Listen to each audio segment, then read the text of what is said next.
It's all here. Allstate, a proud sponsor of the Bowl Championship Series. The new singular, raising the bar. And AOL for broadband, proud sponsor of our 1st and 10. Which is what A&M will have here at Kyle Field at their own 46-yard line. So great field position, a 7-0 lead. Their opening drive, 76-yard march engineered by number 1, who trots out of the shadows over there. And he'll have his troops ready to go near midfield. And no question that Big Mo is on the side of the Aggies. No doubt about that.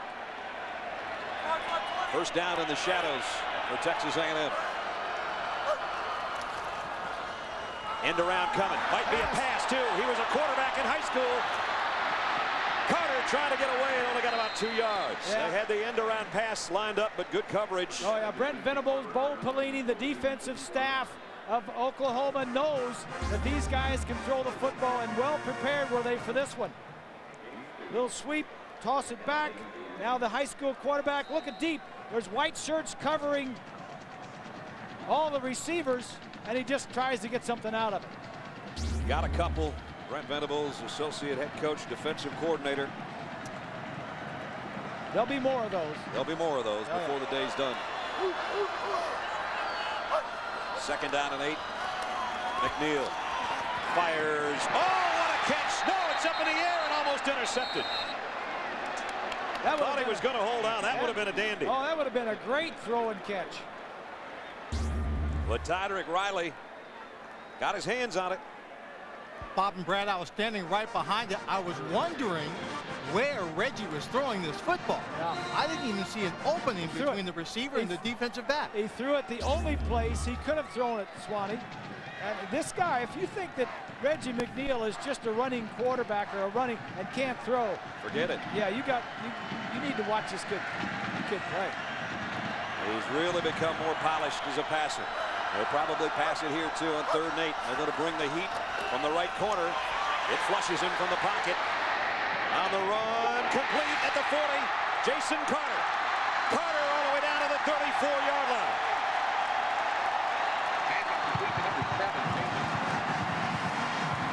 See, that's the thing that we were talking about Reggie McNeil. You can do everything defensively right, and he can make a play, buy some time, watch the slot receiver, the man right in the middle.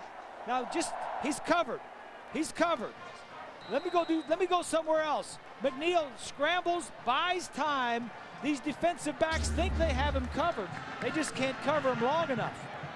3 times on 3rd and long, McNeil's made plays. Twice in the touchdown drive, and now on that 3rd and 8. Now back to the ground is Lewis. Lewis on the run inside the 20. Still on his feet down the sideline.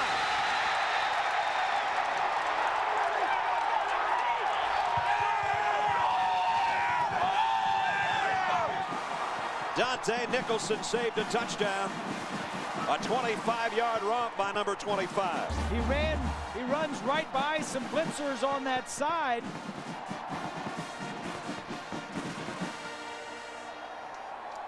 Ingram and Alexander, both outside linebackers, just ran right by both of them.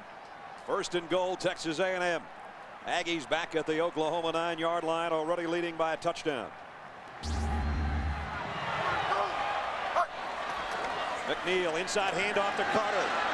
Tries to cut it outside. Lost the ball. Fumble.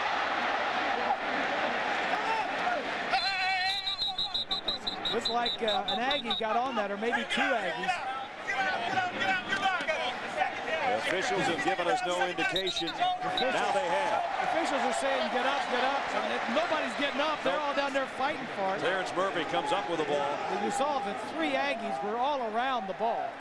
Going to bring up a 2nd down and goal. Bob Stoops is hot. You're going to see it come out at the end of the run. Burdine from behind with the strip. And then it's a free-for-all right there at the 5-yard line. The Aggies have only lost 4 giveaways all year long in 8 games.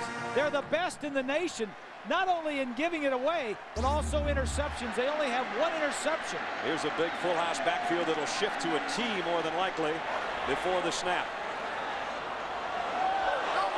2nd down and goal.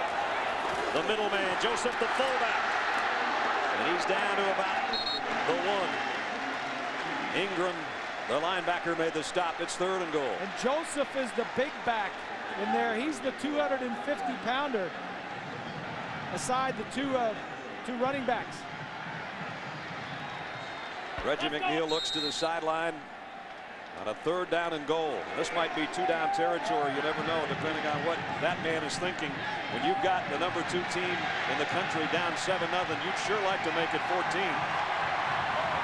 3rd and goal. Jumping in the neutral zone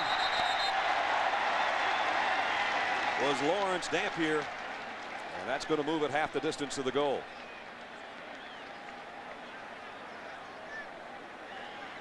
Steve Usachek's the referee, and here's the call. Dead ball. Offside. Defense. Half the distance to the goal. Still 3rd down. 3rd down, but now it's a lot closer. That 1 yard's big. Brad, not anticipating a pass in this play, but to answer your question earlier of whether or not that sun is a problem. If you are the right side receiver looking back at the quarterback and the ball is lobbed in the air as it passes closest to you, it will be a problem. All right, Smalley, thanks. 3rd and goal at the 1. Reggie McNeil wants to do it himself and does.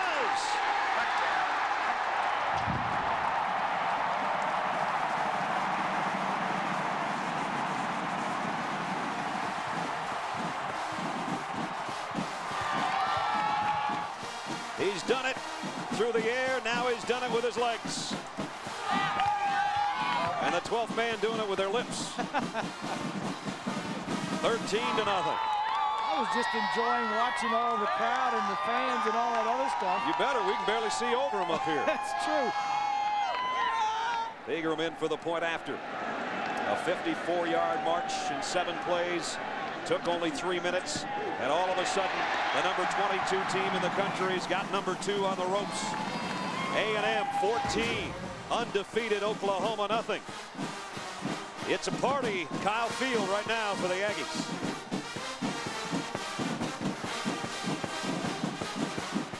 Bud Light. Reggie McNeil interacting with his teammates. You can interact on Enhanced TV now at ESPN.com. 4 seems to be the number for Reggie McNeil when he plays Oklahoma. Threw 4 touchdown passes as a freshman. Last year, he was 4 for 13. Right now, he's 4 for 8 for 76 yards and a touchdown. And that was his 8th rushing touchdown of the year.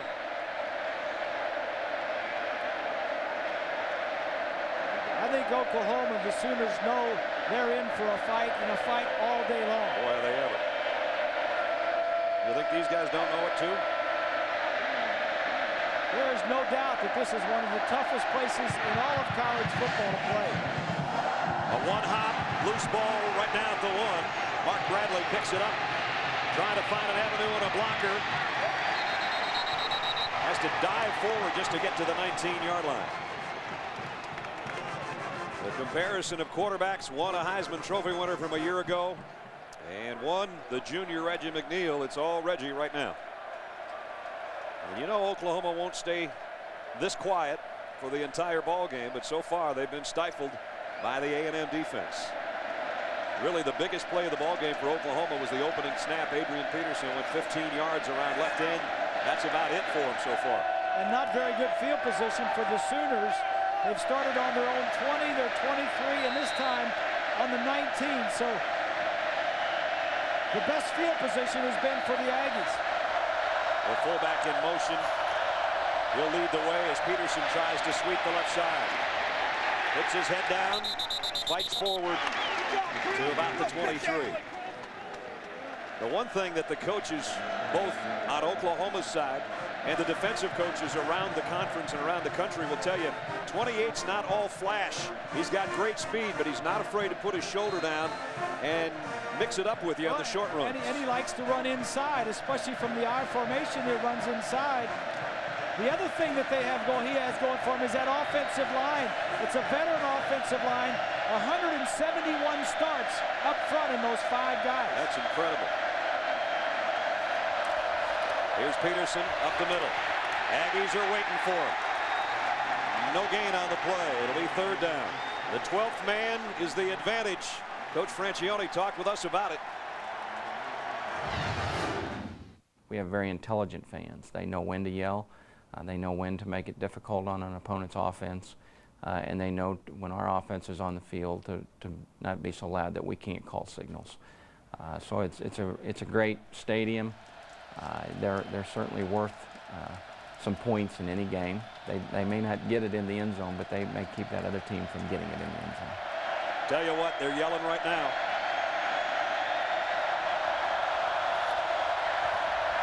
White under a blitz, throws a dart, complete, first down, Mark Clayton. That's a big play, a big first down for Oklahoma.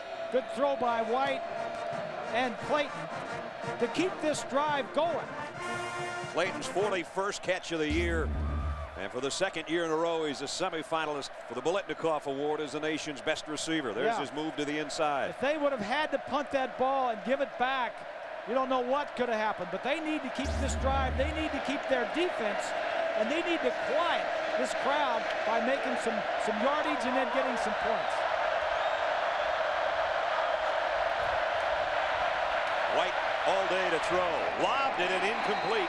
Travis Wilson was trying to sneak out of that pack, and he had open field, but Jason White overthrew him. And it'll be second down and 10. 2:35 remaining in the first quarter. Brad Nessler, Bob Greasy, Lynn Swan, our ABC crew on an absolutely gorgeous day in College Station, Texas. You can't get much bluer a sky. 77 degrees at kickoff. It's a great setting for a college game. You've got one of the best teams in the nation, the second ranked, against a team that has played very well against that team here in Kyle Field. White trying to make his audibles heard to his lineman. Yeah, you got single coverage down at the bottom. Adrian Peterson off right tackle. I beg your pardon, it's Kewan Jones. Kewan Jones in there, got 4. Jafus Brown from the secondary made the stop. Number 95, Mike Montgomery.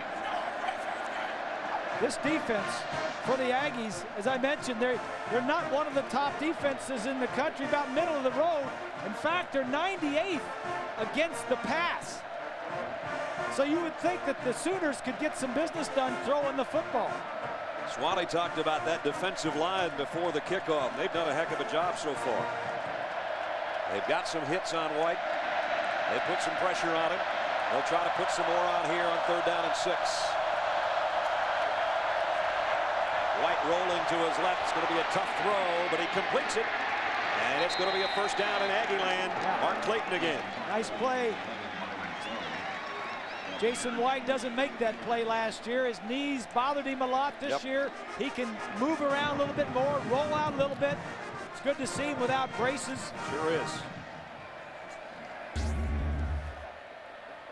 Watch this receiver right here. He's just going to go down, break to the outside. While all this is going on, Jason is rolling out to his left. It's an easier throw if you get out there, and the defensive back doesn't know you're rolling out, so he doesn't know the angle the ball's coming from. First down. They picked up 11 on the last play on 3rd and 6. Here on 1st and 10, the ball's batted down at the line of scrimmage. Johnny Jolly, having a jolly good time, is the guy that knocked it down. 14-0, Texas A&M here early. And if you're watching at home or watching in your favorite establishment and the shadows and sun are driving you crazy, join the party. They're driving us nuts too, but pretty soon the overhang here at Kyle Field will shadow most of it except the red zones, and you'll probably be able to see things a little more clearly. Only the second play that the Sooners have run in Aggie territory. Second down and 10. Peterson 8 yards deep in the eye. Here he comes off the right side. Nice open field tackle at the 35 by Jackson Appel. We talked to Jackson yesterday at the football facility. He was walking around. He said, we're going to give you a good one tomorrow, guys. And he always gives his best, that's for sure, in that secondary. He's a heck of a player. Came in with 51 tackles. Played through a lot of injuries last year. Had a plate in his arm, just kept playing. And here he makes a heck of an open field stop on one of the best in the business. 9th play of the drive and a huge 3rd and 1. Somebody went the wrong way. Now Peterson trying to go the right way. Got down to the 31-yard line, and that'll be a first down. Looked like some confusion in the backfield, Bob, unless it was misdirection all the way. I don't know. Yeah, well, the key thing is they made the first down. The Chrising pass, passing playbook. Take a look at the 3 wide receivers on this side over here. Now watch, because the spreads all the defensive guys out. That allows the wide receiver to get some depth in the field. And right there, the defense has to spread out so the offense can find a seam. Right now the Sooners are spread out as White's back to throw. Gonna go deep, got a man open, touchdown Oklahoma, Travis Wilson. Touchdown pass, number 21 on the year for Jason White. As I said, you don't keep the Sooners quiet for long.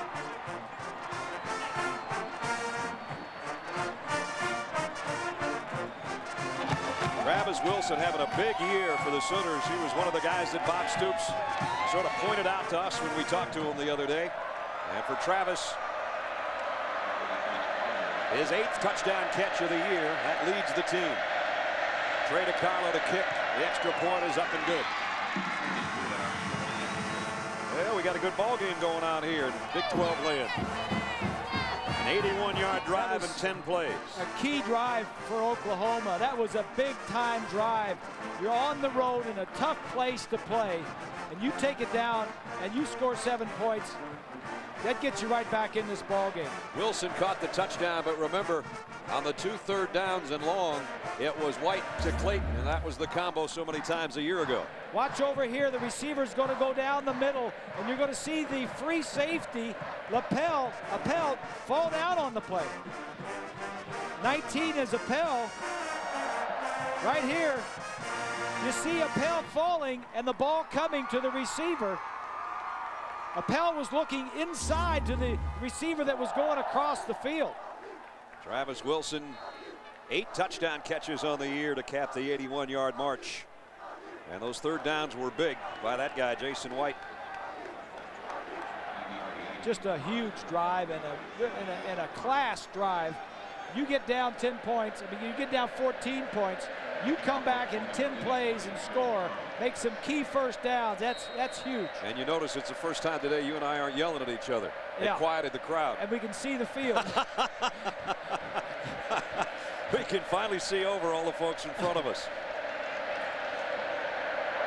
DiCarlo to kick. Terrence Murphy and Jason Carter, 2 of the starting wideouts, back to receive. Line drive kick. Bounces, and Murphy grabs it at about the 6-yard line. Spun around, and down he goes before he can get to the 20. Only got to about the 18.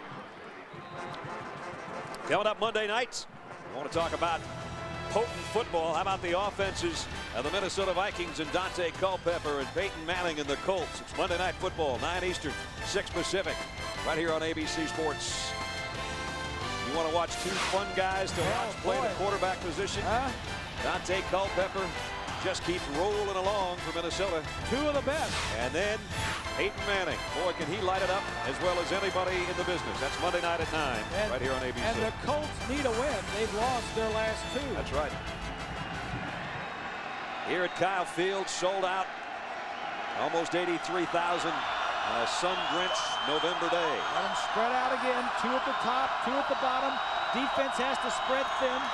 McNeil to throw on first down. Fires complete. Carter's got it across the 20. Not that much of a gain, though. Only got about 4 yards as he turned, wheeled around, and ran into Eric Bassey, the cornerback. And the quarter is going to come to a close. Everybody can take a big, deep breath. They don't have to yell for the next 2 minutes. The Aggies, though, making some noise against the number 2 team in the country. They lead by a touchdown. And you're watching ABC Sports Championship Television. Reggie McNeil right now looking like a young Bob Greasy. No. Buying some time in the pocket, finding his receivers on third down. Back in my old days when I was a scrambler, but I'm impressed with Reggie McNeil, and I'm impressed with Oklahoma that last drive. Yeah. When they were down to come back, they needed a score, and they got it. An 81-yard march that got them right back in the ball game, but now we see another Aggie drive at the 21-yard line. Jason White squinting through the sun, 2nd down and 7. McNeil out of the shotgun. Reggie's going to throw quick, and he completes it to Lewis. He's got a first down the sideline. Looked like there was an Oklahoma defender that could have made a play, but kind of slipped in the middle there, and A&M picks up 13 more yards. It's a nice pitch and catch. Donaldson and Poole, Nicholson and Poole talking to themselves right there, like, you know, who should have had that? Yeah, you know, it's they'll get it straight now. They're still talking about it. So a first down. A&M at its own 34-yard line. Keith Joseph, the lone setback, the fullback behind McNeil. They fake it to him, and Reggie wants to go deep down the middle. Tipped and incomplete. Nice job defensively by Clint Ingram. Yeah. The linebacker got a hand on it. That might have been a big gainer. They had exactly what they wanted, and that is a linebacker covering 30 yards downfield. Fake it to hold the linebacker. 44 right there is Ingram. That's who they're trying to beat. And he does a nice job. That ball was well thrown, just didn't get it out far enough. That tells you something about the speed of Oklahoma, too, when you're talking about a linebacker getting that deep a drop. Yeah, he's 6'2" and 240. He was about 35 yards downfield. Nice defensive play by the Sooners. Now it's 2nd and 10. Handoff inside, and that one's going nowhere. Lewis dropped in his tracks. Dan Cody led the way from his defensive end spot. That's going to bring up a third down, and Reggie's thinking, I got him right where I want him. Third down and long. That's been perfect for him so far. That was on 3rd and 13, a 25-yard gainer. This one's on 3rd and 10 for 15 more. And then on 3rd and 8, he found Carter across the middle. So that's been his down and long distance today. Let's see if he can dial another one up. 3rd down and 11. And these aren't easy. 3rd and 10, 3rd and 11. These aren't easy. 5 receivers out there in an empty backfield except Reggie. Blitz coming from the corner. Look how they got the defense spread out. He runs around the blitz and throws complete to the 46-yard line. This guy will drive you nuts. So on 3rd and 11, he gets 21 more. Or if he's on your side, he's a dream. Yes, he is. I mean, they had pressure. Nobody had blocked. Somebody, a blitzer from the outside, and he just escapes, runs around, allows his guys to get open, and delivers the ball. Ran outside that blitz and then threw a shot right there that Carter could handle before going out of bounds. This whole offense is wrapped up and wrapped around and goes how Reggie McNeil goes. Here he goes again. He wants it all. Going deep. He's got a man out there. Touchdown! Touchdown, Texas A&M.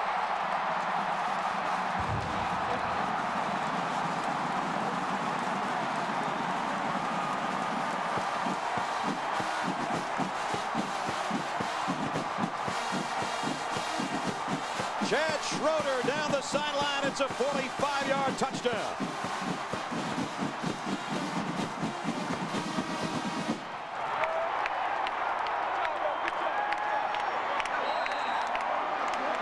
Couldn't have been thrown any better. Les Kenning, the offensive coordinator, throwing the ball straight down the field.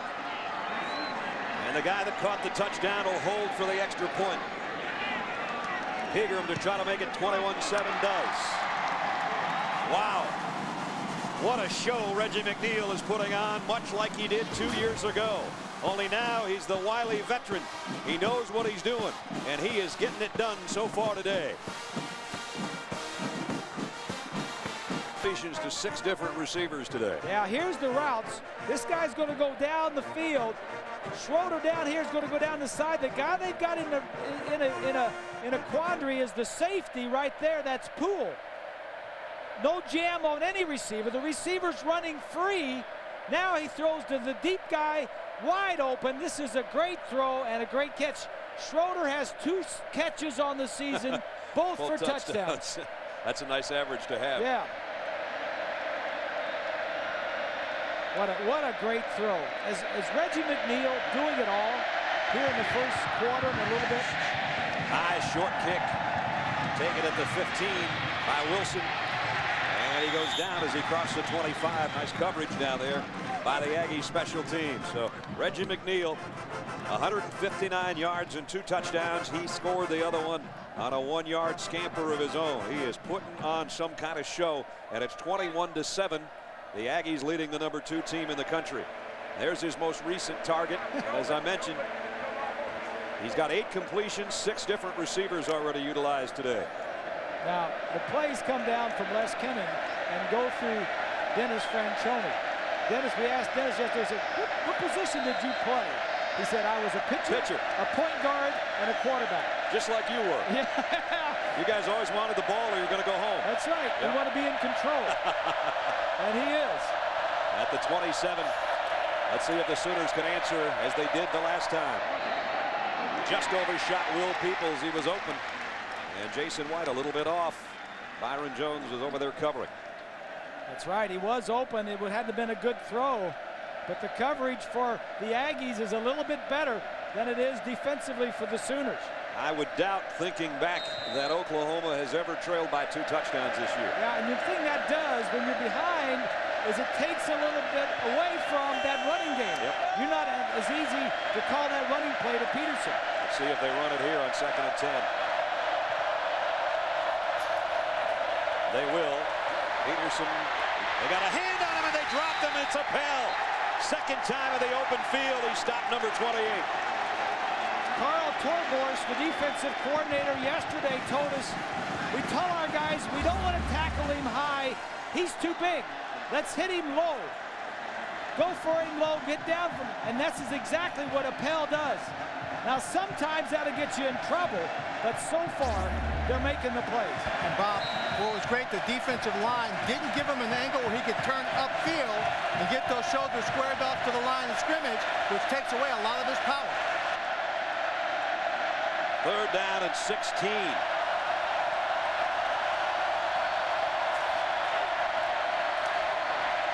White fires, incomplete. A flag is down. I think it's going to be on Eric Mays, the cornerback. That's the direction it was thrown. Yeah, the receiver went down, and Mays was right there with him. Peoples was the intended receiver, or would have been. The ball was nowhere near at the end of the play, but the officials will straighten it out.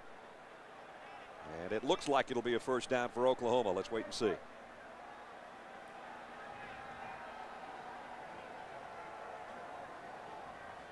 Holding on a defense. 10-yard penalty. 1st down. We'll get another look at it. First penalty against A&M. That's Mays, number 16, a redshirt freshman. Yeah, you can't do that. Yeah, you can't do that. And he should realize there is a side judge right up on the outside looking right at you. He's a wrestling fan. He was just going for a takedown. Yeah, he got it. We'll let Jim Ross call a couple plays. He got 2 points for that one. 1st down. So an automatic 1st down on a 3rd and 16. Peterson end around coming to Bradley. Bradley got a block. Looking for the corner. Gets it outside the 40. And out to about the 43. It'll be a 1st down run to pick up a 13. Mark Bradley really coming into his own with the Sooner team in the last couple of weeks. Last week against Oklahoma State, he had 4 catches for 128 yards and 3 touchdowns. Averaging almost 21 yards a catch. And boy, he was huge against the Cowboys last week as White found him in the corner. He had one great play where he tipped it to himself and went 72 yards and capped it off with a 3rd score to help them beat their cross-state rivals 38-35. Jason White, play action, wants it all. Going deep, got a man out there. Clayton made the catch. What an adjustment by Mark Clayton. Yeah, he adjusted twice. If White gets that ball down the field far enough, he takes this in the middle, mid-stride, and goes into the end zone. He had to wait for the ball. Take a look. It's going to be a deep post. Now, White just has to throw the ball to the middle of the field, to the end zone. Boy, he almost got face masked at the end of the play, too. Doesn't get it out there far enough. This is a swan-like catch. 44-yard pickup. Oh, you're right. But Bradshaw would have had the ball out there. At the 13, 1st down. Toss sweep. Adrian Peterson puts his head down, gets some tough yardage. Appel again in on the stop. Those two are getting pretty well acquainted in this ball game. 21-7 A&M. Trying to pull an upset for the second time in 3 years. I should say 2 years, really. In this battle last year, they were beaten in Norman 77-0, the worst defeat in their history. Now they're already 3 touchdowns better than that this year. Yeah. I like what Franchoni said about that. Peterson goes into the pile of maroon, flag down as he got to the 5, maybe the 4. Dennis Franchoni, when we asked him about the 77-0 last year, he says that wasn't Oklahoma's fault. He says that was our fault. And it was 77-0 with going into the 4th quarter, and Bob Stoops just called off the troops. There was no hard feelings about that game whatsoever. Only probably in the fans' mind. That's and maybe true. the media's. Yeah. 3rd down in the yard. Biggest play of the game for both teams right here. Peterson in the eye. Will get the toss on 3rd and 1. Peterson, touchdown. The ball's loose in the end zone. Loose, but he was in. He was already in and it already landed. Adrian Peterson, his 9th touchdown on the ground this year. 21-13. That's just, this is some heavy hitters offensively. Reggie McNeil and the Aggies just going down. They've had the ball 3 times, they've scored 3 times, and now Oklahoma and Bob Stoops, the character of this team, the leadership. Offensively, they've got 10 starters back from a team last year. They said, all right, we're down 21-14, we need to go down and score again, and they did. Second time they've answered the call. Now DiCarlo will try to make it a 7-point ball game. He does. Extra point is good. Wow. We got a heck of a ball game going, folks. Peterson, for the 8th time this year, finds the end zone to cap a 73-yard drive. 21-14 Aggies. For Broadband, proud sponsor of 1st and 10. There's going to be some sore throats when this one's over. This is a crowd that came early, ready for an upset. They're still smelling it, but Oklahoma won't let them get too far away. 21-14. The 12th man for Coach Fran. And they've been huge today. There's been times when it's been absolutely deafening in here. Trey DiCarlo to kick. Terrence Murphy and Jason Carter wait for the Aggies. And it's Murphy 3 yards deep, hesitates, and knees it down just before he came out of that end zone. Well, that was close. Good choice because the timing wasn't there. Look at the first 3 possessions for Texas A&M. 3 touchdowns, no problem. Boy, that's impressive. That is impressive. Well, we've had 7 possessions in this ball game. Oklahoma's had 4, A&M 3. And 5 of the 7 have ended in touchdowns. We've had 2 punts. The first 2 possessions by Oklahoma were punts. The A&M punter taking a nap over there probably about now. Hasn't had to work. White's been big on 3rd down, so has Reggie McNeil today. That's what's kept this thing going. Offensively, you just think, all right, this is going to be a high-scoring game. Just get ready to score a lot of points. McNeil, empty backfield whistle, stop play, flags down.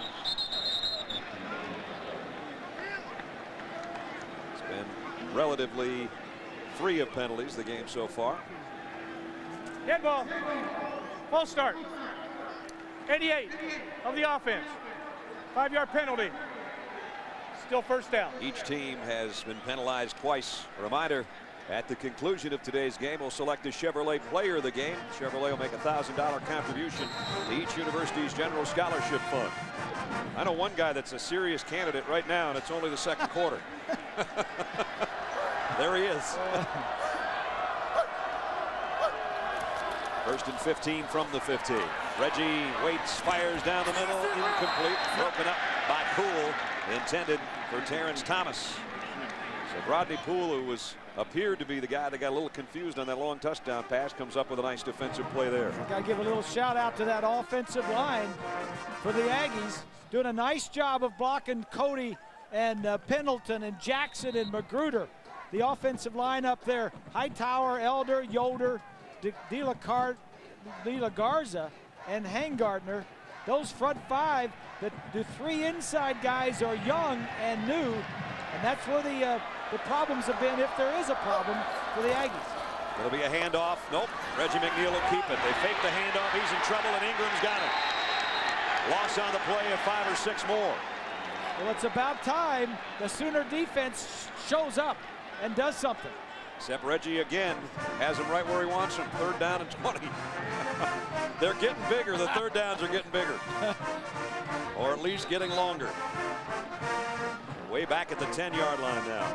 This would be, if incomplete here, even a tough spot to punt from, because you know Bob Stoops, special teams, loves things like trying to block a kick in the end zone. But so far, perfect on 3rd down conversions today are the Aggies. The last 4 games, they've been over 50% on their 3rd down conversions. Today, they're perfect.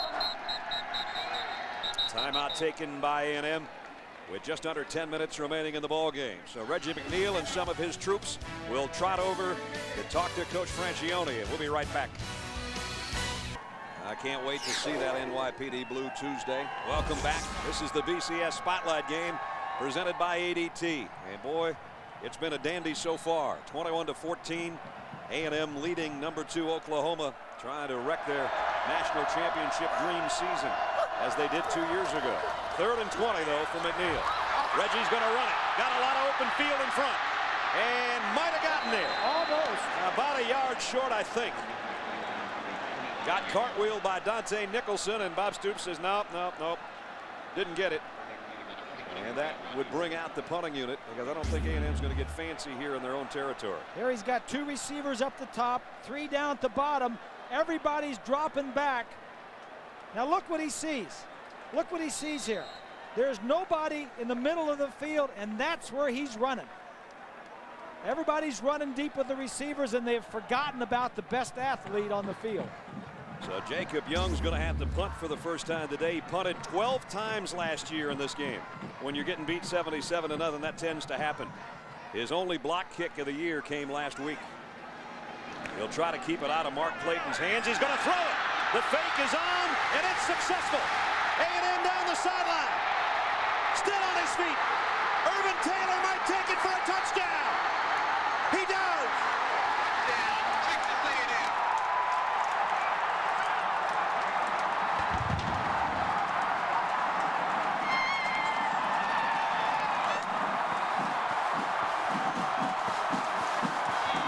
I said I didn't think they'd get fancy in their own territory. I was wrong.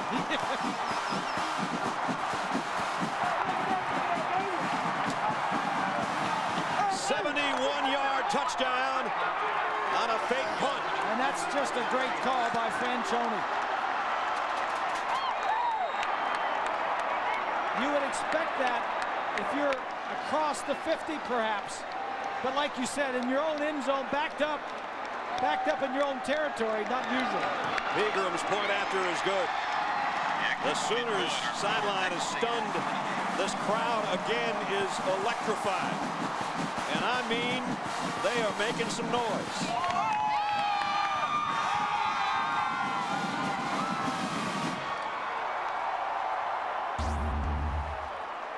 Here's Taylor, the guy on the end of the line. When the punter gets the ball, he's going to fake the punt.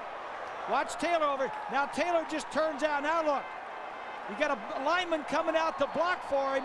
If you're going to try this, get it to somebody that has some speed that can break some tackles and run away from people.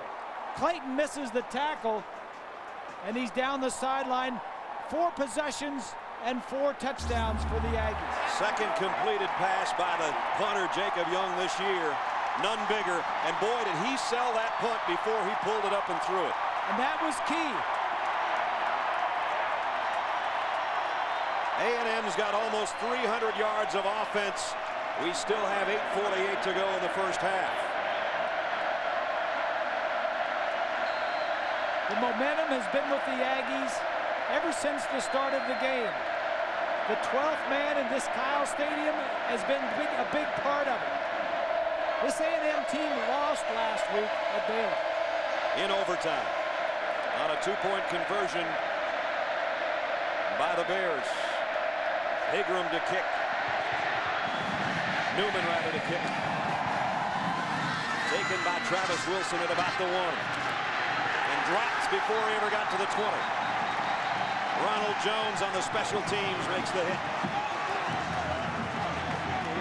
Watch the punter for Texas A&M on this fake punt. It's as good a sell job you're ever going to see. He almost dropped it down to his foot before he pulled it up. It wasn't a long throw, but the acting job was necessary so that the Oklahoma players would check, see that he's going to punt it, and then turn their backs and start to run away. There's a happy kicker. He took acting classes. And now Oklahoma works from its own 18-yard line, again down 2 touchdowns. Peterson up the middle. Puts his head down, tough run. Got it out across the 25 to about the 26-yard line. Time now for this week's Aflac trivia question. Oklahoma had 2 players selected #1 in the NFL draft. Which one did not win the Heisman Trophy? All right, we'll give you the answer a little bit later. Mark Clayton looking like he's trying to stretch things out, maybe trying to make that tackle on the punt return. He's not in the lineup right now for the Sooners. Peterson finds his favorite defensive back again, Jackson Appel. I tell you, this kid's made some nice tackles. He had a little help on that one as Peterson was stumbling a bit. He came into the ball game the second leading tackler on the team. In fact, 3 of the top 5 tacklers are in the secondary. Appel out of Friendswood, Texas, and he's making some friends today, I'll tell you that much. They're going to bring out the sticks. They won't have to go very far. And it's first down by about the 1/3 of the football.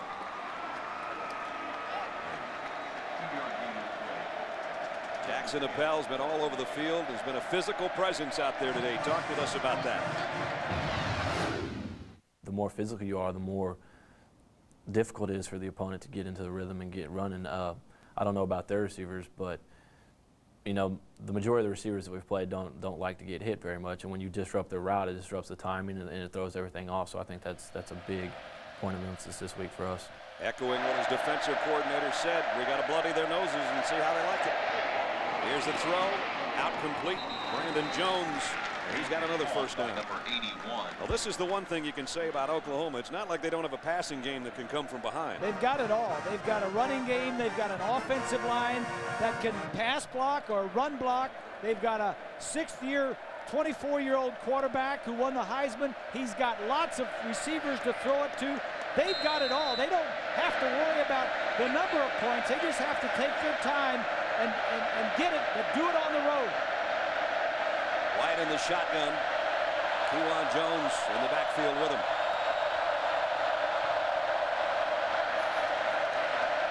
Jason set the throw again. Completes it again. Clayton, nice move across midfield. And down to the 46, so I guess he answered my question whether or not he was dinged up. He looked pretty good on that one, 15 yards. He still gets up limping, though. Maybe he is having a little bit of trouble. That'd be a loss for him. Go ahead, Swanee. Yeah, it was earlier in the ball game when he made that big catch in the middle of the field that he first came off the field. Now, they won't give us injury reports on the sideline, but the first time he came off, he stood there in the crowd, then he was instantly back on the field. But obviously, whatever his problem is getting aggravated as the game progresses. We'll keep an eye on it, and Swanee will force at the 46-yard line of A&M. Boy, it's tough sledding today. You know he'll eventually probably pop one, but he only got about 2 yards. And Archie McDaniel, the middle linebacker, made the stop. And the first thing that A&M wants to do is stop the run. They've got 7, 8 guys up in the box just to stop the run. And they're going to bite the bullet on the pass. They need their corners to play well. They have not played really well in the past, but they need them to come up and just make the tackles after the receivers make the catch. Still a lot of time, 6:20 left, the clock running. Oklahoma has all its timeouts at their disposal. A 2nd down and 8. Again, the crowd getting loud for their defense. White, the quick throw, complete, breaking a tackle. James Moses. Bubba might take it. Down inside the 5 to the 4-yard line. That's only his 10th catch of the year. Bubba Moses. That's the tight end they throw. He's probably the 7th or 8th choice to throw this ball to. This is his career long, Grease, 40 yards. I'm going to look at my wide receiver twice, my other wide receiver twice, my back out of the backfield maybe once or twice, and then I think, oh, the tight end. Oh, holy Moses, I might as well throw it to Bubba. Yeah. So Bubba got it down inside the 5. First and goal, Oklahoma. The tight ends both shift now, overload the right side. Peterson, the tailback. He'll get the carry. And dropped again by Appel.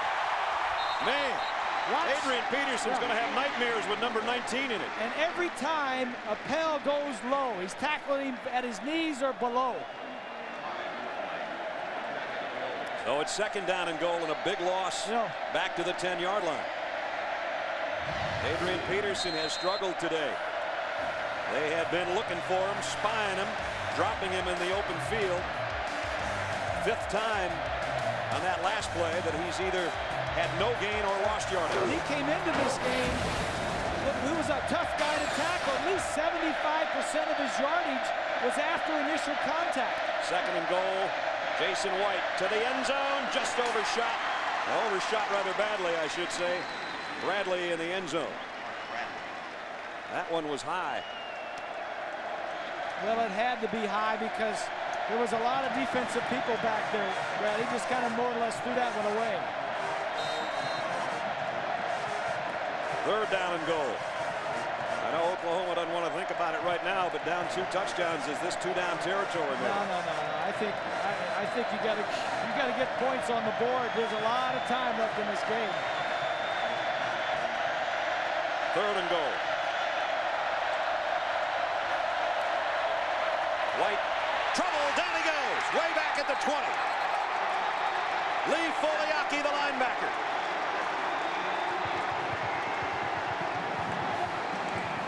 One of the positions they struggled with last year, their linebackers, and they're a lot better, and this kid's one of them. Foliaki is just going to blitz right up the middle. Kewan Jones comes over right here, but he turns him away and he doesn't take Foliaki, he takes the other guy. It's a big sack for the Aggies. There was a flag at the end of the play, and a long discussions ensued here among the officials. Brad, number 11, Byron Jones for A&M, slapped one of the players from Oklahoma, and he was probably making the second move, as often is the case in a situation like this. I think he got pushed around, then he just slapped him in the face mask, probably hurt his hand more than anything else. How huge is this going to be? Dead ball. Personal foul. Number 11 on the defense. Half the distance to the goal. Automatic first down. Automatic first down. Remember, earlier in the ball game, they had a holding on a 3rd and 16 that kept the drive alive for Oklahoma. Now they've given the Sooners new life and another chance to score. They probably would have even been in iffy field goal range because DeCarlo's been struggling lately. For sure. A&M is one of the most penalized teams in the conference. They're 11th out of 12 teams. So they've been putting up with this all season, these penalties. So a fresh chance for the number 2 team in the country at the A&M 10-yard line. Peterson, tailback in the eye, first and goal at the 10. Peterson gets the call. Oh, man. Nasty looking tackle. I don't even think he got a yard, and he got his neck snapped back from behind.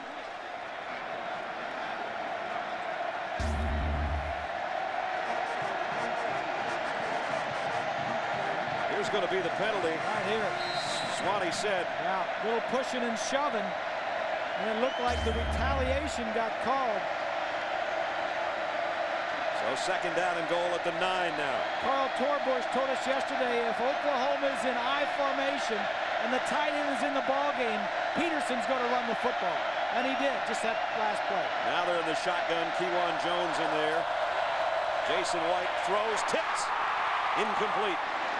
Nobody on the front line got a hand on it. Might have been Mike Montgomery, the defensive end and captain, senior out of Center, Texas. So now it's third down and goal.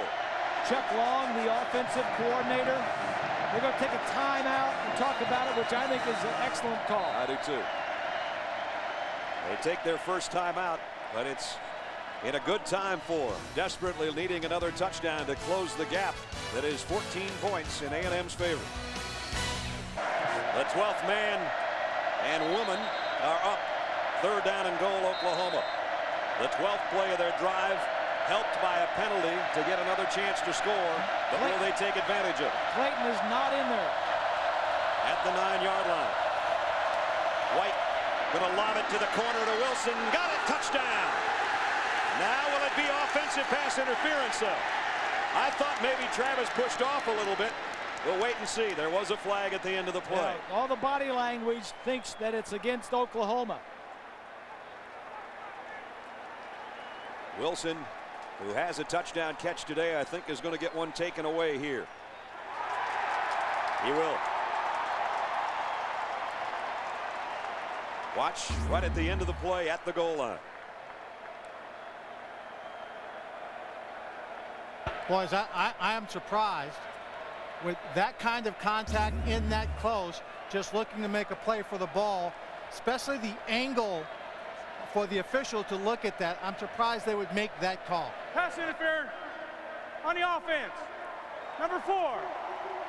15-yard penalty from the previous spot. Still 3rd down. You saw Broderick Newton, number 20, pushing his arms in the air as he was landing, as if to say, he's pushing, he's pushing. And that's what the official said too. Yeah, he can't really see it clearly, but it does look like Wilson has his arms out. But Bob and Brett, I will tell you, as a receiver, very often you're just in that position. Your hands are up. You're just trying to get ready to make the catch, not necessarily pushing off on the guy. And I'm standing right in that corner. I could have never made that call. Now it's 3rd down again. Way out at the 24, and Jason White will take another timeout. Boy, Oklahoma is struggling. They're going the wrong way, trying to get in the end zone. So they're down to 1 timeout. We're down to 3:39 remaining in the ball game. Right now it would be what, a 46-yard field goal? Let's see. 24-41. So that's pretty good territory for Trey DiCarlo as we take a look at our Pacific Life game summary.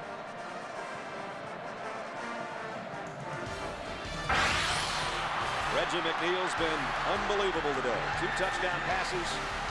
That was his first to Terrence Murphy. And he rolled in from a yard out himself. He's been the entire offense, except the special teams. Comes up with a fake punt, and 71 yards later, their 4th touchdown of the day, 28-14, leading the number 2 team in the nation. Reggie McNeil just looking on now, cheering for the defense. This is a tough spot for Oklahoma. Adrian Peterson can only watch. Last year's Heisman winner's got his hands full on a 3rd and goal from the 24-yard line.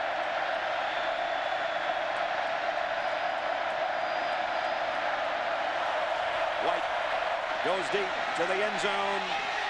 Incomplete. Mark Bradley looking for a flag, doesn't get one. Eric Mays defending. And now the field goal unit will trot out.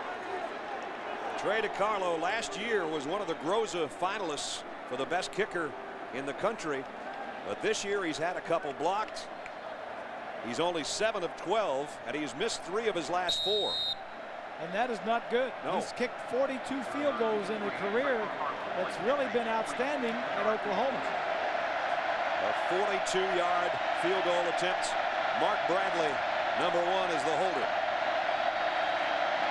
DiCarlo's kick on the way, and he missed another one.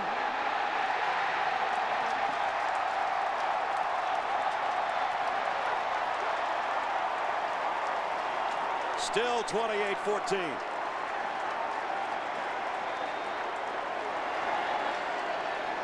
We'd like to welcome those of you watching today on the Armed Forces Network, which is seen in over 175 countries, including Iraq.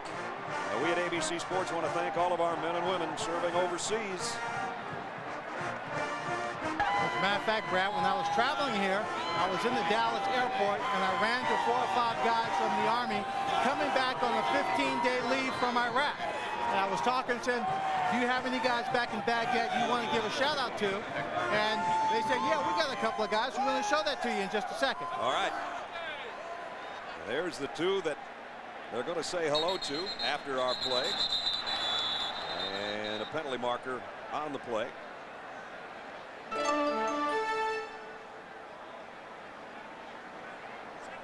Dead ball. False start. 76. Offense. 5-yard penalty. Swatty. So Bob and Brad, they were all going home to see their families and everything. So here's the guys who wanted to give a little shout out to their friends. First, to hello to Staff Sergeant Lariva from Staff Sergeant Marquez, who was there. And then there was Staff Sergeant Karch, who wanted to say hello to his Staff Sergeant Aguirre. And Specialist Watson gets a big shout out from Adam Bills. And of course, there was Roger Cody. He couldn't pick out one, so he picked out the entire Alpha Company 15th Cavalry. So boys, good luck. You guys take care over there. And since we're in Aggie land, for all you A&M guys who are out there, gig 'em. Gig 'em. Good job, Swanee. Swanee makes friends in all places. He does. He does. He smiles. Airports. He's a charmer.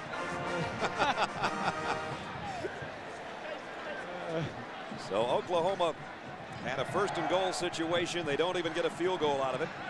And now Texas A&M with a 2-touchdown lead has 3 minutes left to work here. And the way they've been going, there might be more points before halftime. McNeil, Cody almost had him. He got away. Now on the run, Reggie's going to have to take what he can get and get out of bounds. He had him dead to rights. Cody was just going to eat him up. That's what makes Reggie so dangerous. You know what he reminds me of? And this is a pretty high compliment. Here's Cody right here. Just going to blitz right inside. Now watch, he's going to have him dead to rights. Watch this right there. Whoop, whoop, whoop. He reminds me of Michael Vick. Oh, boy. Where I thought that was coming. Where he can get away. I mean, it looks like he's got no shot, and he gets away. Escapability. He's got it. There's his numbers on the day so far. Pretty impressive performance. 3rd down and 12, though. Oklahoma trying to get the football back. They're going to blitz one up the middle. Reggie throws, tipped, almost intercepted. The intended Jason Carter had a hand on it, and it's 4th down. You can't keep making those. That was the 5th, 3rd, and 10 or longer for A&M. You just can't keep making those. So they still haven't punted, but I'm pretty sure they're going to punt here. I was real sure last time. I don't think Jacob's going to throw another one from his own 20-yard line. We'll see. Well, that's Mark Clayton, and he can take it the other way in a hurry. That's one of the things that Oklahoma is missing is Antonio Perkins, the great punt returner. And a great cornerback.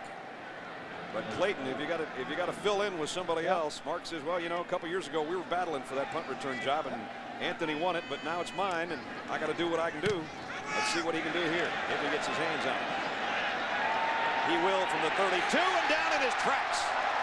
Byron Jones, one of the defensive captains, with a big play. Making up for that penalty, Byron Jones gets down and makes a play. If he doesn't tackle him, he's going to make 5, 10, 15 yards at least.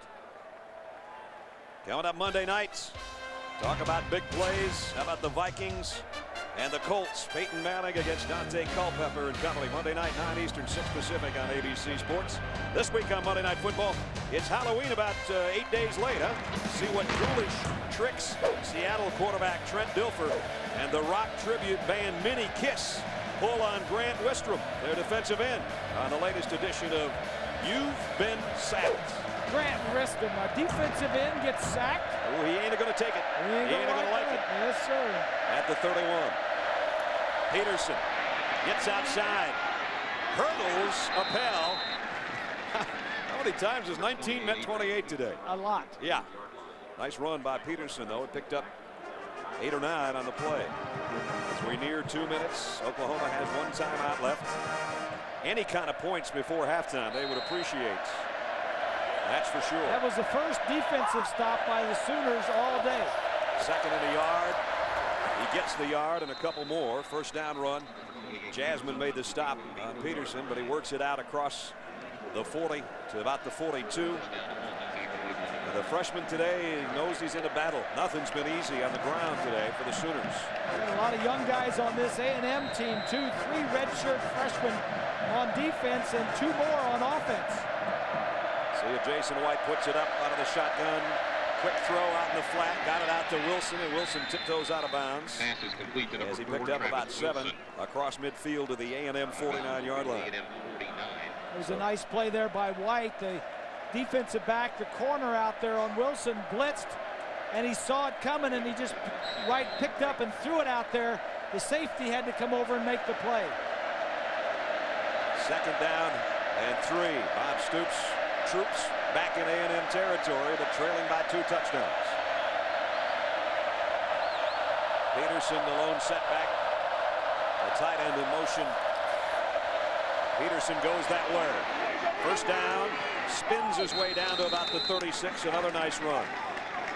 And Oklahoma is continuing to run the big freshman, and I think that's the right thing to do. Coming up on the Capital One halftime show as Broderick Newton comes out holding his shoulder.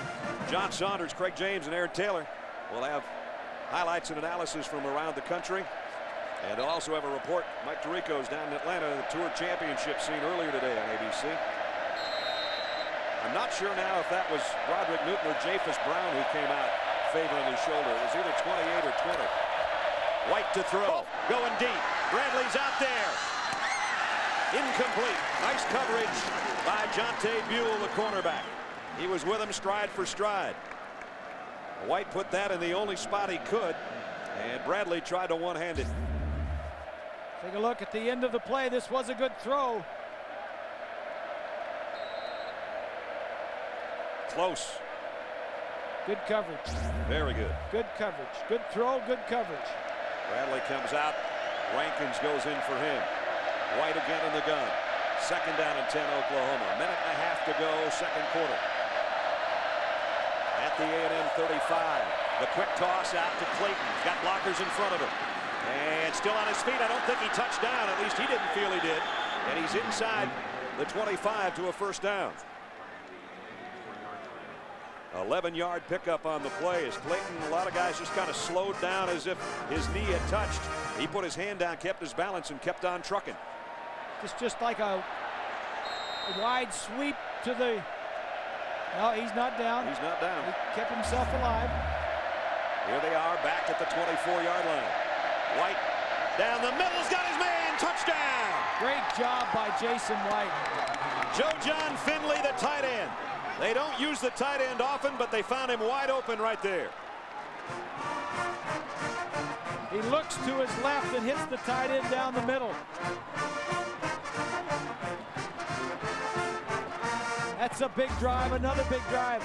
Here you go, here's Finley. He's going to go straight down the middle, but watch, he's going to look this way to draw everybody's attention. He looks that way. Wide open. DiCarlo in now for the point after. Up and good. It's a 1-touchdown game again. I tell you. Boy, this is fun. I tell you what. This is a tough situation for Oklahoma to be in, the Sooners. On the road, down in a crowd as loud as this. But they've got the character, they've got the leaders, they've got the seniors to come back and do this. A&M, on the other hand, has to keep it going. Yep. And can Reggie McNeil continue to play as well as he's played in the first half? Those are the 2 burning questions that we're going to answer in the next minute and 9 seconds of this quarter and then in the second half. Speaking of questions, we asked you earlier, Oklahoma's had 2 players selected #1 overall in the NFL draft. Which one didn't win the Heisman Trophy? I got a feeling I know. How about if I get to go first once? I'd say Leroy Selman. What would you say? I'd say barbecue. I'd say I like barbecue. I'd say Selman, and hedge my bet. There was more than one. No. Well, Billy Sims won the Heisman. He does barbecue, doesn't he? I don't know if he does barbecue. Sure he does. Leroy, the only Tampa Bay Buccaneer in the NFL Hall of Fame, and selected in '76 by the Bucs, and just retired from his athletic director job. Yes. What a class guy. This guy might someday be a #1 draft choice overall. Billy Sims, by the way, was the other #1 pick, and he was a Heisman Trophy winner. So we try to give you the entire answer, not just part of the story. There you go. Kind of like Paul Harvey. We'll give you the rest of the story. Kick is 5 yards deep, and Carter will kneel. I guess you guys both agreed with me then on that pick, didn't you? I did. I thought you did. So the scoreboard still reflecting a 1-game difference along the board. I don't know. It's going to be tough down the stretch. These questions wear me out, though. You Yeah, know? it's a lot of work. Especially in a tight game. Now, if we had a blowout, you know, you had a lot of time to think. Or like Swanee, if he had a lot of time to run and look through the media guy. Right, yeah. You know, but we don't have that luxury up here. We got a lot of things going on. We can barely see the field over the folks in front of us. You have people handing you information. Oh, yeah, right. Swanee. Here's Reggie McNeil on a quarterback draw. And Reggie takes a pretty good pop as he crosses the 25 to the 27 by Jonathan Jackson, the defensive end. You know, as good as Reggie has been today, and as good as he's been all year long, he came into the game, he had thrown 218 passes, and he had only had 1 intercepted, and that was last week. First 7 games, he didn't have an interception. This time last year, this team had 24 turnovers. Right now they have 4 in game 9. And that's, Coach Fran works on that, as I mentioned earlier, and the team has picked up with it and ran with it. High snap, handled. Joseph, the fullback, gets across the first down marker out to the 31-yard line. And the clock momentarily will stop here with 23 seconds. It looks like A&M's going to be comfortable to go to their own locker room, up on the #2 team in the country by a touchdown. Unless they pull one up deep. Remember, they threw a Hail Mary job a couple of weeks ago that was answered. But Reggie McNeil's going to walk over to the sideline, going to take a timeout right now with 10 seconds to go. They are not in Hail Mary territory, even though he's got a big arm. He doesn't have one that big. So 9 seconds remaining here in the half. Special guest with Lynn Swann earlier. It's an honor to be with the 41st President of the United States, President Bush. It's been an unbelievable week for you, hasn't it? Unbelievable. Emotional, up and down, finally up, and a great week for our family and, of course, for the President himself, and I think for the country, but that's the view of a non-objective father, Lynn. So what does a father say to a son during those moments? I didn't say much because I was kind of nervous, but he's strong. And it's more like him saying to me, go to bed, get a couple hours rest, and don't worry, Dad, I'll be okay. You know, I want to take you back a couple of years because 2 years ago you were at this game. Yes, I when was. When Oklahoma came in to play Texas A&M and a young Reggie McNeil came off the bench. Came off the bench after the other guy got two scores, I think, or something. Yeah. Reggie's going good, but of course OU's got a good ball club too. So I think we got a chance, Lynn. I mean, I really do. I really believe it. Well, Mr. President, you well know that victories are great to have, but victories against a great opponent is even better. Well, that's true, and of course OU is so respected and so a good, clean coach, a wonderful man. I don't want to brag on him too much because I love Coach Fran too. So we want to win this one. We might well do it too. Okay. Well, thank you very much for stopping in and talking to us. We're so proud of you. Thank you. Grateful to you. Thank you very much. Yeah. My pleasure. The man they call 41 in these parts, and his son they call 43. And A&M, as the president so aptly put it, he said, I think we have a chance, Lynn. And I think they do have a chance because they lead by a touchdown at halftime. As the Sooners go to the locker room, they don't trail off, and at the half, they're in a dangerous place at Kyle Field. The fans revved up for this one, and it's a one-touchdown A&M lead. Coach Franz with Lynn Swann. Oh, thank you very much, Coach. Take us inside the call on the fake punt. We've got a monitor right here, and tell us what went into that selection of that play. Well, we got it down to 4th and 1, and we had a couple ways that we wanted to fake punt. This was kind of a screen with the lead blocker coming out on number 23 right there. He did a good job pushing him by, and Irvin Taylor made a guy miss right here on the tackle, and the rest was the difference in the first half. You have a highly disciplined philosophy, and your team's playing very disciplined football. How do you make that decision to take that great risk down there? It's not a risk. It's calculated. We planned it. We worked on it. There's a difference between a risk and what you work on. Thank you very much, Coach. Remember what he told us yesterday? We said, do you call the plays? He said, I only call the good ones. That was a good one. He called that one. 28-21 at halftime. John, Craig, and Aaron will be in our New York studios for the Capital One halftime show right after this timeout. ABC Sports welcomes you back to this week's BCS Spotlight game presented by ADT. Reggie McNeil warming up. He'll get his hands on the ball before Oklahoma does. Jason White, though, leading a touchdown drive there in the last couple of minutes of the second quarter. I think, Bob, that was huge. But what we're seeing is the leadership of a Heisman Trophy winner and a veteran offensive line against a guy that's just a sensational player at A&M. And can he keep that up? The home crowd is definitely with the Aggies, definitely a 12th man.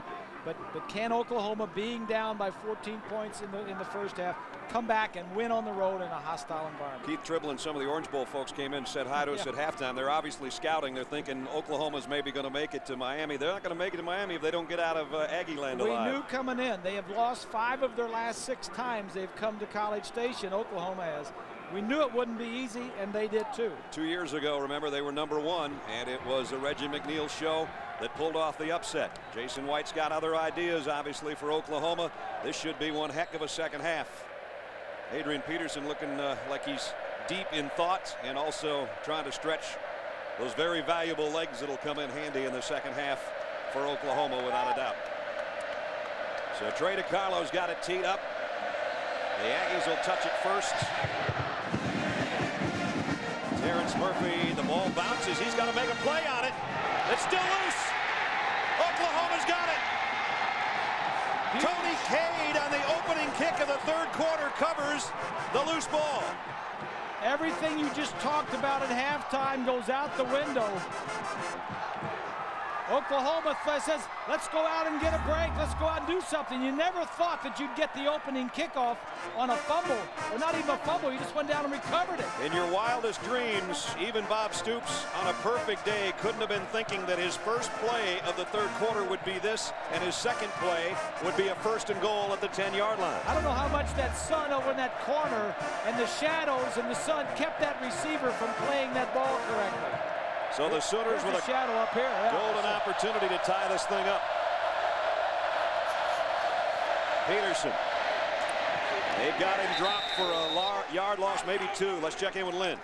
Well, when Bob Stoops came out, I asked him his thoughts in this game, and he said, yes, we made some obvious mistakes in the first half and some not so obvious. We're going to make some adjustments. But he said to me, his parting comment was, you know what, Lynn? I don't think we could have played any worse in the first half. But we're only 7 points down. We're going to be okay. They might be okay in a couple of plays, but they have found tough sledding down around that 10-yard line of A&M. 2nd and goal back at the 11. Clayton is in motion. Into the slot, and now outside the slot on the left side. White, plenty of time. End zone, touchdown. Oklahoma, and it's Mark Bradley. We're less than a minute into the third quarter, and second-ranked Oklahoma a point after away from tying the game. A&M has got to be in shock. As well as they've played the whole game, then they've only had 4 turnovers all year, and that's got to be considered a turnover when you don't field your opening kickoff. We haven't been tied in the ball game except the scoreless tie to open. DiCarlo will try to even it right here. Extra point is good. There's a lot of folks at Kyle Field that hadn't even gotten back into their seats from getting a hot dog, and all of a sudden it's 28 apiece. Here's the slot receiver. He's just going to go down and get to the back of the end zone. The outside guy, now he's got kind of a trailer. He just slides around. Nice throw. Does he get his foot down? Yes, he does. Both of them. 2 plays, 10 yards, 49 seconds, and all of a sudden, there's where we are, 28 apiece. Jason White getting the glad hand from his head coach. And there's a fired up Bob Stoops. He said to Lynn, we'll be all right. Boy, are they all right now. Well, they've got the people to come back with. That's the key. Yep. And the biggest key that nobody knows is that offensive line. They've got the offensive linemen can pull this boomer schooner. Let's put it that way. There's some of those big horses. As DiCarlo now for the second time set to kick. And Terrence Murphy and Jason Carter hoping he doesn't kick into that little patch of sunlight again.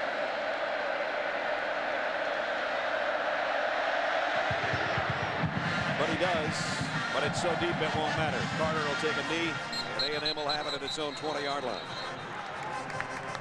Our Pacific Life game summary statistically in the first half of the ball game. Here's how it looks. Passing yardage almost dead even. Same with the rushing.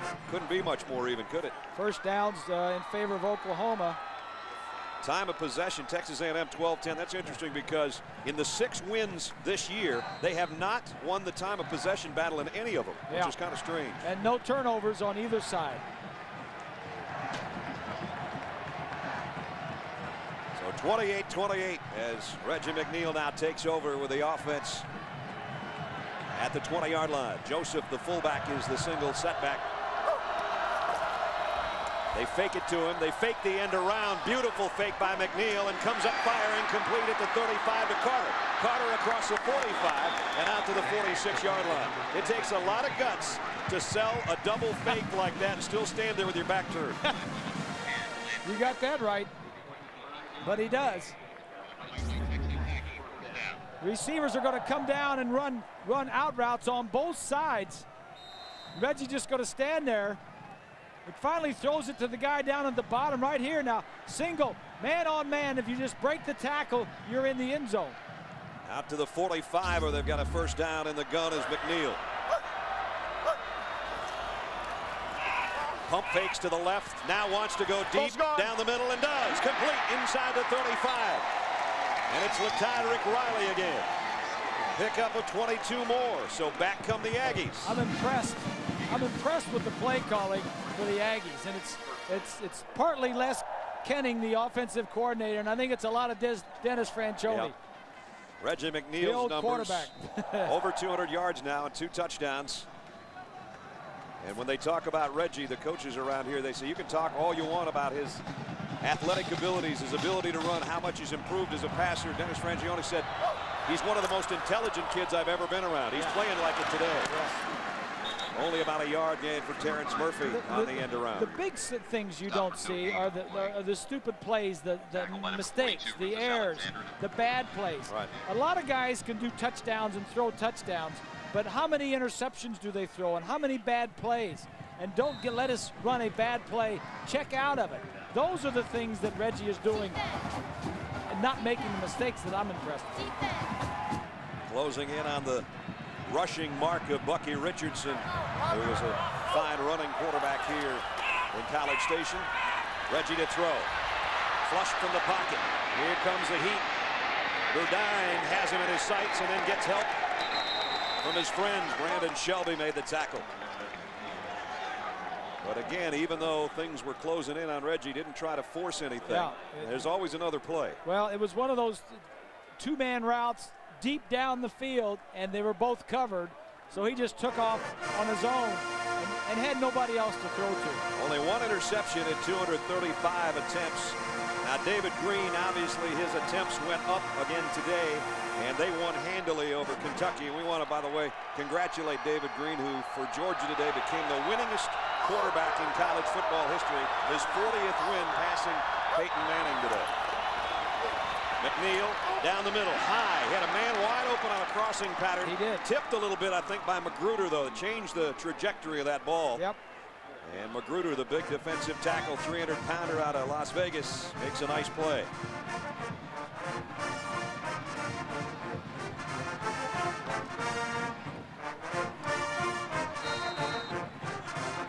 Magruder playing that spot of Tommy Harris, who was the All-American at that tackle position last year for Oklahoma.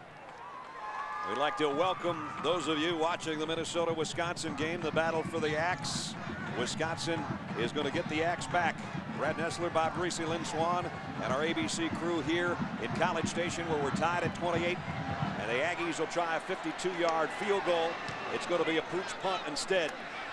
And fair catch called for and taken back at the 10-yard line. Oklahoma kind of thought that one was coming, so they'll take over offensively. The story in this one has been Reggie McNeil, a sensational junior quarterback for the Aggies of Texas A&M. In the first half, did some remarkable things, including this touchdown. When it looked like he might run, he found Terrence Murphy in the corner of the end zone for a score. He also rolled in a 1-yard touchdown run of his own. Gave his team a 2-touchdown lead by throwing the ball and throwing it beautifully. This second quarter touchdown, a 45-yarder for a score. Well, that's what's happened. He's talking to the folks upstairs right now because he gets a breather as Oklahoma takes over offensively at its own 11-yard line. It's been a heck of a game so far, 28-28. Peterson's been quiet so far. Here he is. Adrian got about 3 tough yards up the middle. Lee Foliaki, the linebacker, made the stop. The freshman sensation, who has had 8 straight 100-yard games, he's going to have to work hard to hit 100 before this one's over because they haven't given him much today. They're trying to shut down the run and force the pass, and Jason White is saying, that's fine with me, I'll oblige. Let's throw it. They'll probably throw it here in the gun. Looks to his right the whole way, goes complete to Wilson, who's rattled out of bounds by Eric Mays, the cornerback. A little bit of respect there, a couple slaps on the helmet each way. Wilson was called for an offensive pass interference against Mays in the first half that negated a touchdown. So those two are getting pretty well acquainted. Yeah.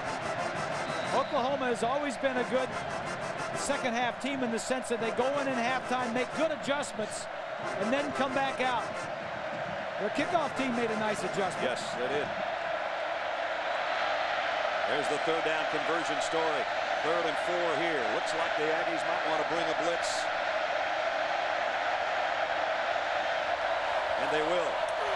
But the line holds up for White, and he lofts one out. Incomplete. Intended for Peoples, and it was Byron Jones covering, and now the Sooners will have to punt it. Yeah, defensively they were aggressive. Came after him a little bit. Tight man coverage, rerouted the receivers, and forced him to throw it away. Blake Ferguson today hasn't had any trouble, but in each of the last 2 weeks, he's mishandled a snap. I only say that because he's at his own 2-yard line. And you know that's got to be going through his mind, because it happened last week about this same area. Handles this one cleanly and gets away to kick. High punt, fair catch taken by Mays at the 44-yard line. So the Aggies get it back. They win the battle of field position there, and they'll be good shape offensively when we return. We got a tie ball game in College Station. Don't go away. The Aggies sideline. Their offense takes the field with a chance again to take the lead on the number 2 team in the country. Oklahoma has never led in this game. And thanks to a free ball on the opening kickoff of the 3rd quarter, they were able to tie it about 4 minutes ago. McNeil, empty backfield, sets to throw. Now flushed out of the pocket. Got a man down the middle, incomplete. Nice play defensively by Anyanagetchia. Daquan Mobley. Reggie pays the price on this throw, too. He wants to throw this ball to the left. He had some motion over there, scrambles around to the right, gives this guy a chance, and then is decked. Who is that? Magruder. Magruder. That's a Magruder film. Yes. Yeah. Magruder is playing well. Defensive tackle. That defensive line has been pretty quiet. Cody hasn't done much. John Jackson hasn't done a lot. That tells you that those tackles for A&M are playing pretty well. Yes, they are. McNeil running out of time again. Intercepted in the middle of the field. Coming back the other way, Dante Nicholson. Nicholson all the way to the 41-yard line. So there's the turnover. There haven't been many. That's the first forced pass. And I think Dan Cody's the guy that hit Reggie McNeil just when he let go of it. Let's go ahead and run it and take a look. See if he gets pressured. He's looking to our right the whole time, and he just kind of overthrows it. Nicholson playing too deep back there, picked it off, saw it all the way. Dante's first interception of the year. He was a big-time tackler last year. Only Teddy Lehman had more tackles in that defense for the Sooners a year ago. The momentum of this game is changing, and it started to change just after halftime. First down at the 42-yard line. Peterson. Boy, what's he got, about 68 yards on 21 carries right now? That's about it. But the momentum, Texas A&M scored on their first 4 possessions. On their last 4 possessions, they've had 3 punts and then halftime, and then the 1 interception. Adrian Peterson has had to struggle today. 69 yards on 21 carries. That's the key, 3.3. He's averaging about 6.5. Second down and 9. Here it comes. Here's a screen out to Clayton with the blocker, but not enough for Appel. He fought through the block and made the tackle. That kid has had a heck of a ball game. He has had a heck of a game. Tackling in open space, back, knocking down balls. The only play he'd like to have back is when he tripped himself in that deep coverage that allowed a touchdown. That's exactly right. Third down and 6. And that's probably the one he'll remember the most, and that will drive him the rest of the ball game. Clayton now is over 100 yards receiving on his 6 catches.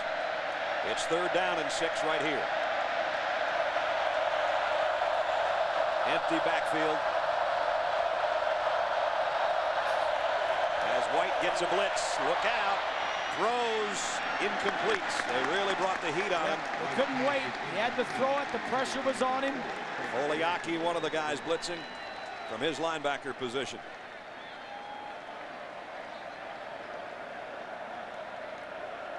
So now it's time to give it up for Oklahoma. Second time it's been 3 and out. One was deep in their own territory. This one they worked it into Aggie land, but now Ferguson will have to kick it to Mays. You've seen one fake punt. You may see another one. I was thinking that myself. Fourth down and 6.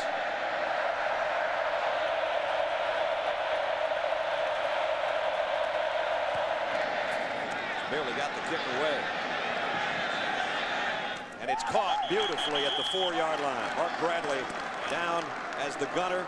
Makes one of his better catches of the day, and that includes a touchdown that he had. The kicking team can go down and catch the ball if the receiving team doesn't make an effort to do it. So Ferguson does his job beautifully. Bradley does as well. With Bob Greasy and Lynn Swan and our ABC crew, I'm Brad Nessler. It's number 2 Oklahoma, and they have got their hands full in College Station for the second time in 2 years. 2 years ago, an upset of the number 1 ranked team, the Sooners, led by Reggie McNeil, who came off the bench in the second quarter and became a star. Now he's the veteran running the show for the Aggies, and although he's deep in his own territory, he's had another brilliant game today. 28-28, Big 12 South on the line for Oklahoma. National championship dreams on the line. We got a lot left to play for. Fumble! Oklahoma's got it. Rufus Alexander as Murphy coughed it up as he was going down. That's 2 mistakes by the Aggies on 2 possessions. An interception and then a fumble recovery. Great field position for the Sooners. And give credit to Anyanagetcha on that corner. He's the guy that caused the ball to come out. The Aggies have come out. Take a look. The helmet goes right on the ball. They've come out the second half, and they've fumbled it. They turned it over the first 2 possessions. The momentum has shifted in this ball game. They came out hotter than fire, scored on their first 4 possessions. Now at the 11-yard line again. First and 10, Oklahoma after the turnover. Clayton will be the motion man. White looking left, comes back to the middle. Incomplete, intended for Clayton, and it's going to be pass interference on Appel. And that quiets down the crowd. Although it's not going to be the most costly of penalties because it'll just take it half the distance. But still, it'll get him down around the 5-yard line as we get another look at it. Watch as the quarterback, White, is going to look to his left. See him looking left, fakes. Now he wants to throw to the right. The reason he does that, the Appel comes over his back to get the free safety out of the middle to allow his receiver. Yeah, he hit him a little bit early. But that's what a veteran quarterback can do for you. You can move people around, middle linebackers and safeties. Pass interference. On a defense. Number 19. Ball be placed on a 2-yard line. Automatic first down. So it's at the 2, not at the 5, as I mentioned. So that's Jason White on the day, 3 touchdowns. Yeah. I'm going to tell you a story about Jason White after this next snap. About who came in there. It involves Barry Switzer, former Sooner coach. Yeah. I'll tell you a little story. What'd you tell that? At the 2-yard line. It'll be Peterson behind his big fullback. And an eye set. First and goal, Oklahoma. Trying to take the lead for the first time today. Play action. White lobs it. Touchdown. And it's his tight end again, Bubba Moses. And the Sooners lead for the first time today. Jason White's 4th touchdown pass of the day.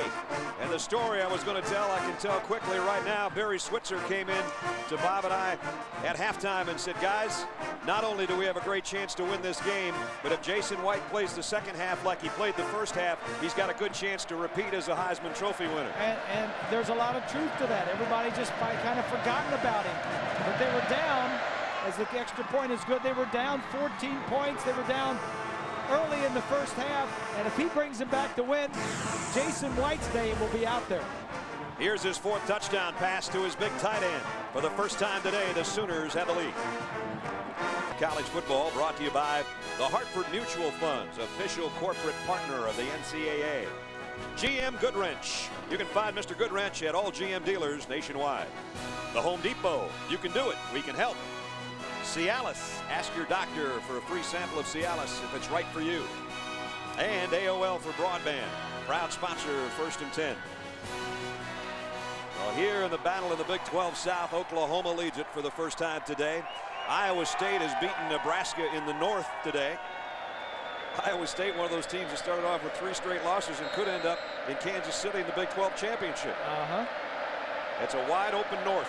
Well, Texas A&M. If they win out, they go to Kansas If they City. win out, that's the motivation coming into this ball game. They say, hey, we win out, we go. Obviously, the toughest part of their schedule is this one, Texas Tech and Texas. On the return, Jason Carter finds some room. He almost slipped out of there. Nice return by Carter of 30 yards.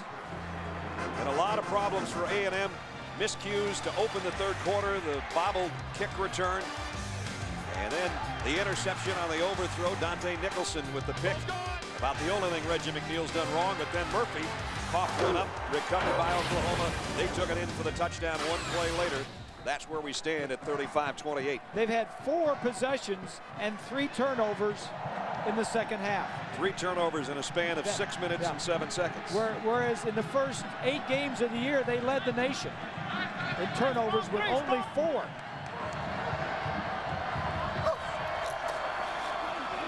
It'll be a sprint draw to Lewis. They barely got the handoff to him.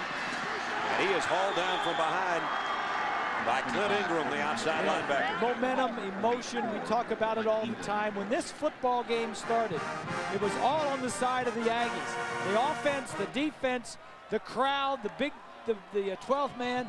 Now, not only are the players flat, but also the crowd is flat. No doubt. Well, Bob and Brad, we experienced a little bit of, shall we say, the cold-blooded attitude the top teams sometimes have to have. We saw it with USC up at Washington State not long ago, and now we're seeing it against an Oklahoma team that did not get down, even though they were behind the entire ball game up until this 3rd quarter. No doubt about it. There's a timeout taken by A&M, and we'll take one with them. 7 minutes, 51 seconds remaining in the 3rd quarter. It's 35-28 Sooners. 7:51 remaining in the 3rd quarter. A lot of offense by both teams in this one. 2nd down and 10 for A&M, trailing for the first time now by a touchdown. Lewis will flood out of that backfield as a wide receiver, leaving Reggie McNeil all alone. And he comes up on the slant, in and out of the hands of Carter. Dante Nicholson put the hit on him immediately. Yeah, it's not only the offense and Reggie that's not. You wonder what's different. You know, when they first came out, they were on fire, throwing it, running it, doing it. Well, the defense for the Sooners is a little bit tighter, a little bit more aggressive, a little bit more up in their face. tackling and knocking the ball loose. You mentioned they do a good job adjusting at halftime, and they have done that again. They really have. 3rd and 10. 7th time it's been 3rd and double digits. Here's Cody standing up. McNeil. They're going to drop him. It's Mitchell on the delayed blitz from the middle. And the middle linebacker, who was out a good portion of last year, is really starting to round into shape again. We talked with the coaches about Lance being so much better, and I asked him, is it more in his head or is it actually his knee? And they said, nope, it's probably in his head, but now they say he's playing full blast again. Cody on the right drops off, and that may have been what was in his head. The quarterback sees Cody, a defensive end, standing up. He said, what's he doing standing up? Is he going to drop off like a linebacker? Just little things like that that take your attention away. Jacob Young to punt. Mark Clayton is back deep for the Sooners.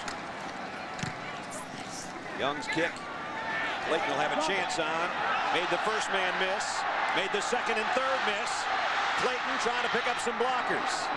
Now cuts in the middle of the field. He got one too many blockers. He got a blocker from behind is what he got. And he comes up going, oh man, I did all that running for nothing. Yep. 14-yard return, but it's going to go back into Sooner territory with the penalty that's upcoming. You know, it's just not Mark Clayton, and it's just not Antonio Perkins on these returns. It's the coaching staff, it's Stoops and his staff that put these things together, the blocking schemes, the reverse, the wall down the sideline. They're going to pick this flag up, I think. Disregard the flag. There was no block in the back. First down. And so, you could hear Bob Stoops saying he hit him right in the chest, and he got the call. And Brandon, it was a good call. Brandon Shelby, number 5, was actually blocking on one man, and then there was another defender coming in. He left him, made the decision to go back. You watch it right here. Right there is the block you're talking about. Got him squarely in the chest. Yeah, that's good call, Swanee. That's a good call, Swanee, and it's a good call by the officials to pick it up. At the 43-yard line.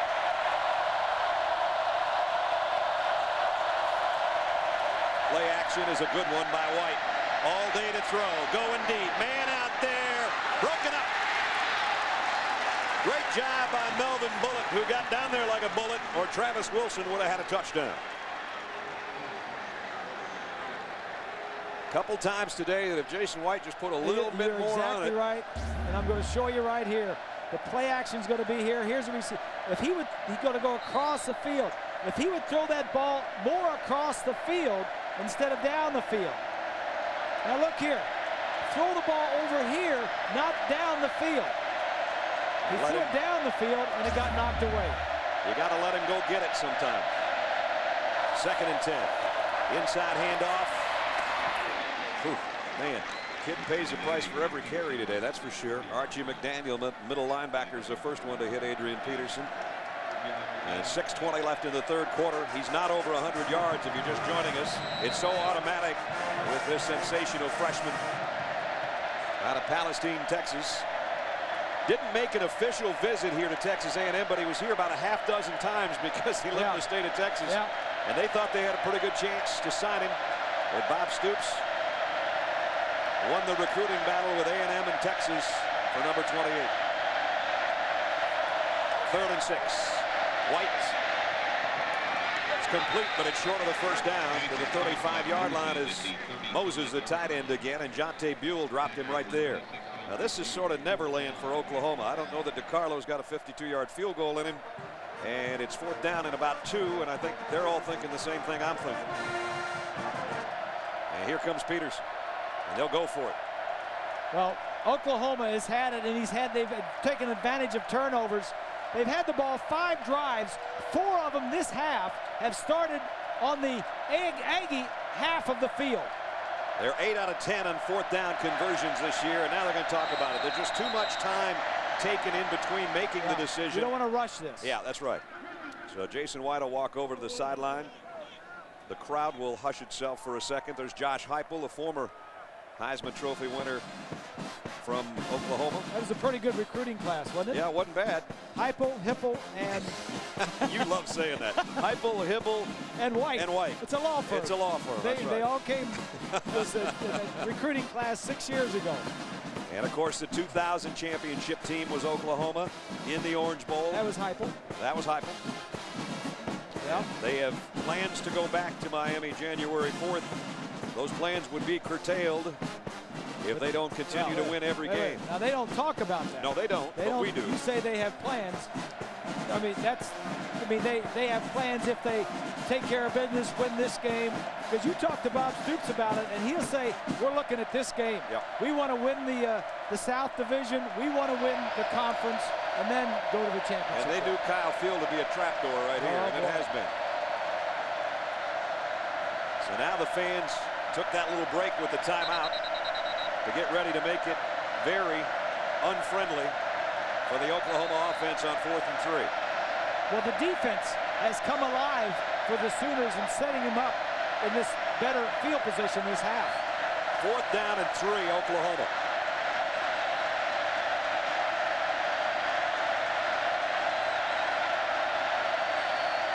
White, heavy pressure, almost intercepted. Johnny Jolly had it in his hands. And A&M takes over on downs.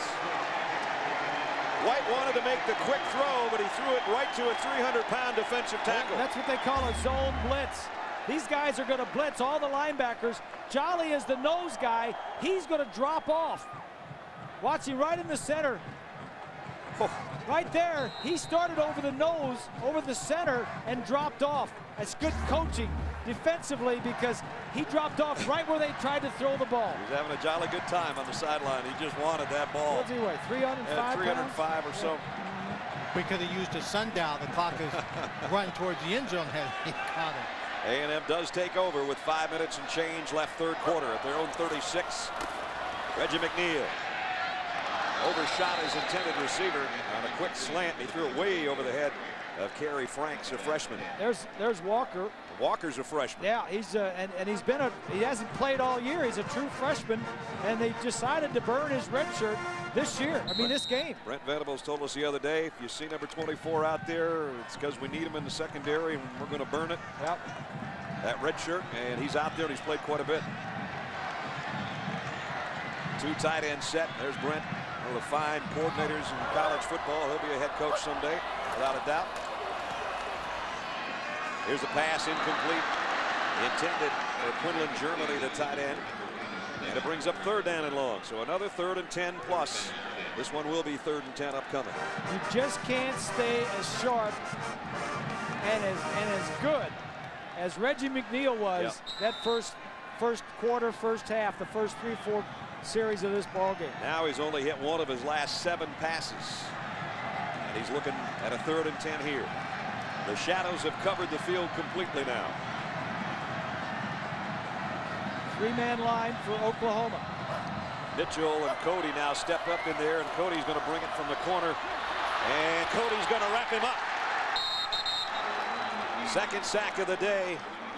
And a relentless Dan Cody, the senior captain out of Ada, Oklahoma. And again, the adjustment at halftime by Oklahoma. Looked like Reggie might be hurt a little bit. Oh boy, that would be huge. Dangling that right arm a little bit.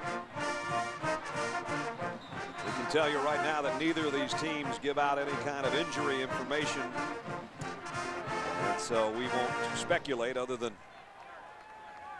he would like to have that whole series back and not be sacked at the end of the 3rd down play. And I think he was a little banged up coming into the ball game. Exactly. Anybody that plays the position like he does is going to be banged up some. Especially a guy that handles it and runs it as often as he does. Mark Clayton tripped himself up. He had so many moves going on that he dropped himself. But he got him good field position, a 21-yard return, only 17 net yards because of the short punt. So this game in the Big 12 South is 35-28. Other games in the Big 12 today. Kansas State beat Missouri 35-24. Sproles had a big day on the ground from what we understand. Colorado a winner. Look at Iowa State. Look at this one. They beat Nebraska. Iowa State still in the thick of the North battle. Texas Tech storms Baylor 42-17. Oklahoma State and Texas played about, 7 o'clock tonight, I guess. And here it's 35-28. Adrian Peterson broke a tackle, got out about 5-6 more yards for him. David Ross made the stop. I tell you what, the freshman's going to earn his 100 yards on the ground today if he gets there. He's only got 79 right now. And you know, everybody talks about him for how great he is, and he is good. But let me tell you something, a true freshman coming in, there will be a lot of running backs that make a lot of yards running behind this offensive line. Sims, the left tackle, Bush, Carter, Joseph, and Brown, they average 34 starts. These guys have been around for 2, 3, and 4 years. They average 34 starts per man. Here's Peterson left side this time. And again, a good open field tackle. Archie McDaniel, that middle linebacker, has had a good ball game today. He and Justin Warren kind of sharing that spot. And it's going to bring up 3rd down and 4 for Oklahoma. Bob and Brad, Bob especially, I agree with what you say about Peterson and about the offensive line for Oklahoma.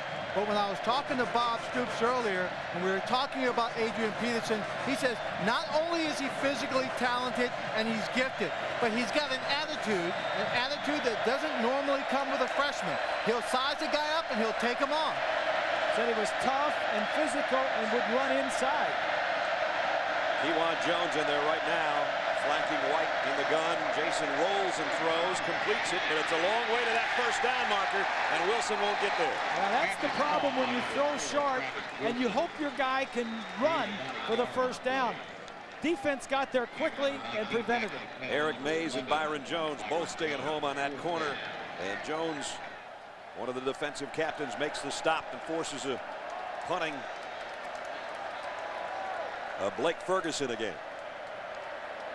Last time Ferguson had one in this vicinity, dropped it at about the 4-yard line as Mark Bradley got down there and caught the thing in midair. Eric Mays stands back at his 10. Oklahoma adjusts their offensive front a little bit. Ferguson's kick will go down to the 12 to Mays on the run. And out to the 20-yard line, and that's it. I think we're going to see a new A&M quarterback, Bob, because Reggie McNeil did get banged up. Ty Brannion's going to come in at quarterback. Boy, this will change the look of things. Brannion is a sophomore. He's 12 of 17 on the year. He hasn't not played a lot. 1 touchdown, no interceptions. You can bet Ty's thinking, I wouldn't have minded coming in with a 3-touchdown lead, but we're behind right now. A minute 44. You see Reggie McNeil on the sideline looking a little disgruntled, and obviously has been shaken up. And Coach Franchione may just put in another quarterback and just to let Reggie cool it on the sideline for a little bit. Brannion's first pass is complete. Yeah. It hasn't been going good. Change the tempo a little bit. Complete to Kerry Franks. We're going to complete it out to New York and John Saunders. John. Brad, with Aaron Taylor's Pontiac game-changing performance update, Cal facing Oregon. Aaron Rodgers finally getting that Cal offense going, throwing a dart to Jeff MacArthur. They're playing out there, even getting cheap-shotted by the band, baby. The Cal Bears trying to find a way to win. MacArthur's 2nd touchdown reception of the day. Oregon's missed point after now looming very large. Brad. All right, guys, thank you. Cal made the biggest jump in the BCS poll last week from 8 to 4. By virtue of their shutout win over Arizona State. Cal's been a big surprise. Yeah, they have. False start. Number 66 of the offense. 5-yard penalty. Still 2nd down. And Gardner and De La Garza on that side both moved a bit. Tell you a couple other surprises. Wisconsin, 9-0, undefeated, up there in the top 5 of the BCS, and another. I don't know that their game's over, but they're 38 to 14 leaders last time we heard. And Auburn, how about Auburn, 9-0?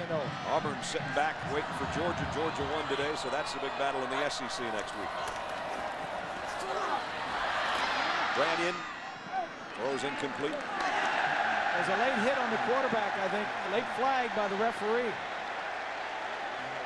And that'll give him an automatic 1st down as Magruder was late.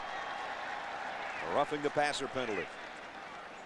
Ooh, that face tells it all right there. Yeah. We'll see Magruder come in from the right side. Oh boy. Oh, yeah. Personal foul on the defense. Number 96 went to the head of the quarterback. 15-yard penalty, automatic first down. See, that costs you a bunch of money in the NFL. Yeah, it would, and I agree with that. I think that call should be made more often in college football. Magruder, the guy I mentioned, taking Tommy Harris' spot. Mr. Harris's lighter in the pocketbook, courtesy of Brian Greasy, a late hit. Yeah, I saw that last week. Yeah. Well, he's appealing, but Yeah. I don't think he's going to win that one. Well, he'll get to deduct that because Yeah, I it goes guess. to charity, and Tommy Harris. Brian should get to deduct it, is No, what I thought. no, he doesn't need it. Here's a pass complete out to Lewis, and he's shoved out of bounds right near the first down marker. Onyenagetchia on the corner, I think knocked him out about a half-yard short. I like what Coach Fran has done. Things weren't going well for the offense. Reggie was not hot like he was. You know, he's banged up a little bit coming into the game. He was limping off, coming off, holding his arm, shoulder. So put the other quarterback in there, let him play some, and then maybe if Reggie can go back in, he can, and maybe if he can, that's all right. But, you know, if the one quarterback is hurt, put the other guy in. Second down and short here. Brandian has Courtney Lewis to his right. He's going to get the call for the first down and more. Lewis broke into the secondary, brought down by Nicholson, the safety, but not before he got into Soonerland and a first down. And we're in the waning moments of the third quarter here. The defense of Oklahoma was handling this offense in the second half, and Reggie McNeil. Now you put in another guy and you say, all right, what does this guy do? Does he run the same way that Reggie does, or does he do something different? So then you got to start getting questions in your mind defensively. What can Brandian do? What can he do? So far, the sophomore from Austin, Texas has done a fine job in here on this drive. Probably the final play of the third quarter upcoming. First down, quick throw, complete at the 35. Spinning to another first down is Kerry Franks.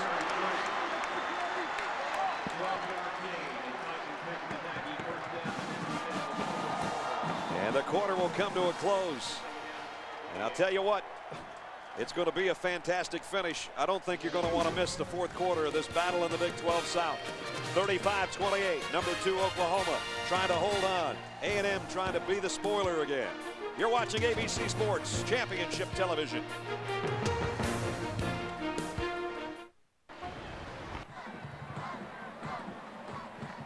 At the end of the third quarter, Dan Cody, the defensive captain in the middle, got his team around him to fire his squad up. Now watch what happens. He's exerting a lot of energy as he has through 3 quarters playing defensive end. Okay, guys, we got to win the fourth quarter for the national championship. Now wait a minute. Whoa. That's what you call a blood pressure check there. He actually fainted after getting his troops all ready. You don't see that often.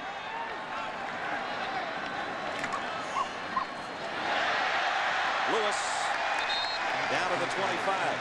Ingram made the stop. Here comes Cody. He got a quick respite over there, and he's back out on the field. Got some juices and fluids in him. Oklahoma under Bob Stoops has only lost once when they lead after 3 quarters. They have a touchdown lead here as we're in the fourth. With Bob Greasy, Lynn Swan on our ABC crew, I'm Brad Nessler. Nice to have you along with us. A sold-out crowd at Kyle Field in College Station, Texas. A&M trying to be a spoiler to Oklahoma's season. We got a long way to go. And A&M with its backup quarterback, Ty Brandian, throwing complete to Taylor, and Taylor's got a first down inside the 20. The 12th man coming to life again for their Aggies. And they're doing it behind their backup quarterback. Now this may be a big change for the wide receivers also. Without Reggie being in there, I don't think you're going to see Brandon scramble the same kind of way. So they've got to be a little more disciplined, stay with their routes, not look to break anything off. No backs in the backfield, shotgun.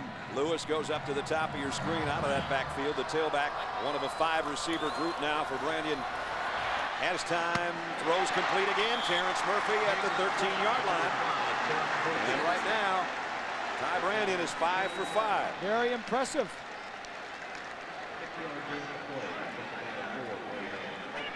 Time permitting, stick around for the Thrifty Car Rental postgame report. John Craig and Aaron will have scores and highlights from around the country. Certainly a lot of highlights in this one so far. A&M trying to drive down to tie it up. They've worked it down to the 13-yard line. They started this drive on their own 20-yard line. Lewis behind Brannion as the tailback will get the call.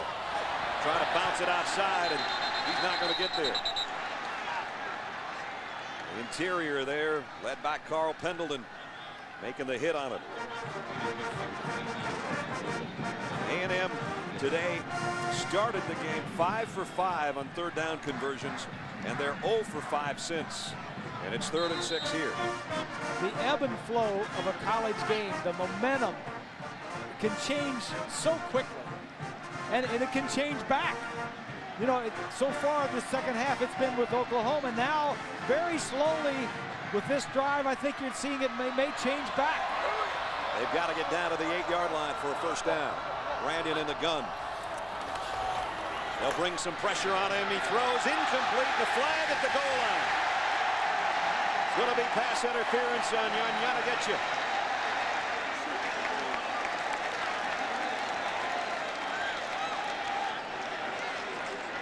Pass was intended. He was throwing a slant. The wide receiver's just going to go in, run a slant. Watch, see if he does anything. I think he's got him with the right hand from behind. You just can't see it on that angle. The official that called it was in the middle of the end zone looking right at it. Pass interference on the defense. Number 24. The ball will be placed on the 2-yard line. Automatic first down. Well, they got the number wrong, but they got the call right. It's 22, not 24. Right. Now just 2 yards away from tying it up are the Aggies. Having to play from behind. They had to lead the whole game until things went awry in the third quarter with some turnovers that led to the Oklahoma lead. Now they can even it off again. The students in the stands getting their lips ready, hoping they can kiss in a couple more yards. There's that full house backfield. It'll probably shift to the T formation. First and goal, A&M. Joseph, the fullback, didn't get there. Might have gotten a half yard. And it'll be second down and goal. Looked a little funny on the snap. Guys starting at different times, but I don't see any flags on the field. Dan Cody, all-conference performer, all-American candidate. You saw him being the leader of that group on the sideline at the end of the third quarter. That has to have affected it, taken away his strength for a while anyway. Again, we'll see the same set. Second down and goal. This time Brannion keeps it, and Cody just leveled it. He powered up. He did. Whoops. He's a little wobbly again. He's not right. No, they got to get him out of there. His teammates are saying, get him out of here. He is not right. I mean, boys, it comes and goes. Yeah, we probably shouldn't speculate. It could be anything from dehydration to hyperventilation. He could have gotten a hit or something during the course of the ball game. Yeah. You just don't know, but it's obvious he cannot stay in this ball game much longer. Well, when his teammates look to the sideline and say, Coach, get him out of here, that pretty much tells you the story. Third and goal. Play fake. Brannion wants to throw. Now he runs, and he won't get there. Yeah, that's what they lose without Reggie McNeil. To improvise and make something happen when the original play falls apart. Now you got to take the 3 and hope to get the 7 later. Somewhere along the line, you're going to have a kick or an extra score to try to beat somebody anyway. And they're not close enough to the goal line to do anything but take the field goal attempts here. Yeah, but don't tell the defense that right now. I don't think they're going to trust. I think that if he kicks it, they'll gladly have him kick it. Todd Pigram has hit 14 straight field goals. This is a 21-yard field goal attempt, and it's a fake, as Bob said. They come up and throw it. It's a touchdown. They weren't even rushing. and it works. Joey Thomas, the tight end.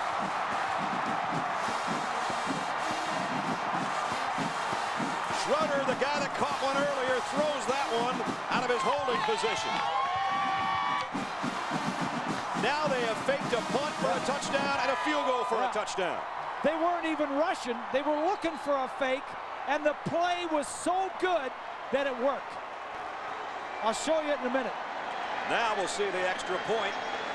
This time Schroeder will not pull it up, we don't expect. He'll put it down for his kicker. And we've got a tie game. What a game. 35-35, the smooching begins. Bob Stoops isn't going to be kissing anybody, I'll tell you that. I mean, that play was so good. Here you go. Here, look at this guy. The defense is standing up. They're looking for some trick. Let me show what it was. This receiver runs here. The tight end comes behind the line of scrimmage and sneaks behind. Watch this. The tight end comes behind, and there he is right there. He came behind the line of scrimmage out to that area. That's a great play. Boy, that is some kind of play. And it wasn't a bad throw either, was it? The receiver on the side goes across field to take everybody with him, and that tight end came from behind the line of scrimmage. Bob Stoops' reaction. You know what that's called? That's called field goal safe or punt safe. If you don't want to rush, if you just want to cover everybody and every possibility, that's what you call field goal safe. Defense, stay in the game. And it still backfires on it. Doesn't work. Doesn't work for the defense. Sure didn't. Two of the gutsy calls of the season made here today, and both end up in touchdowns. Fake punt, fake field goal, both touchdown passes. Here's the kickoff. 3 yards deep, and they won't bring it out. Bradley will take a knee, and Oklahoma will have to work from its own 20-yard line. Let's take a look at the BCS standings, brought to you by Allstate. We talked about this a little bit earlier. Oklahoma right now tied. Auburn has the weekend off. California was winning the last time John and Aaron gave us an update by a point. Wisconsin was winning rather big. Utah plays later, so does Texas against Oklahoma State. Tennessee losing. Georgia will move up a little bit, you would think, as they won in a big way on Kentucky. They all want to get to the Orange Bowl. That's Keith Tribble, the executive director. He's here scouting. It just got noisy again, Bob. White to throw. Wilson gets what he can. Got about 7. And you know what? You know, that was a great call by Coach Franchione. I mean, you know he's ready. He told Swanee at halftime it wasn't a gamble. It was calculated. Right. We knew we had it. You know, that whole drive started on the 20, went all the way down the field with their backup quarterback. McNeil wasn't in there. So he can do it with him or he can do it without him. This is the second week the Sooners have allowed 35 points. Last week they survived Oklahoma State by 3. Can they do it again? Oh, Peterson met in the hole. McDaniel again, the middle linebacker. It has not been a cordial welcome by the Aggie defense to Adrian Peterson today. Watch McDaniel, 31. The ball carrier's going to go right in here. McDaniel will meet him in the hole. Oh, man. 8th time, no gain or a loss for Peterson today. Nobody's friendly right now in this building. How quickly the emotion can change. Timeout taken by Oklahoma. Jason White upset with some of his troops not being in the right place at the right time. 8:44 remaining in a tie game in College Station.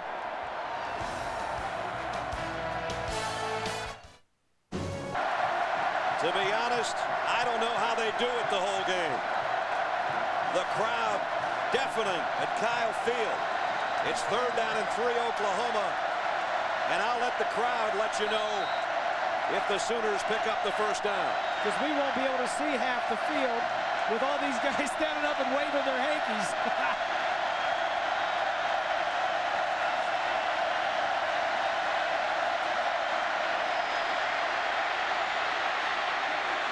A remarkable run by Peterson. The first time today he showed the brilliance that we've seen through the previous 8 weeks. That was an unbelievable run. Everybody says he's tough to bring down. He doesn't go down on the first contact. I mentioned earlier, 75% of his 1,200+ yards this year have come after he has been hit by somebody. He got to take care of that football. You know what, Bob? He does not like to carry the ball in his left hand, even if he's going left. I noticed that on previous and in the Texas game and in the films we've watched. He doesn't like that left hand. Yeah. He's got 86 yards, but he's had to pay the price. 26 totes to get it, but that was his biggest run of the day. First down, Oklahoma. Jason White, plenty of time. Gonna go deep. And collision down there, and a flag flies in. Travis Wilson got tangled up with Melvin Bullitt, I think, or Eric Mays. And a penalty marker down.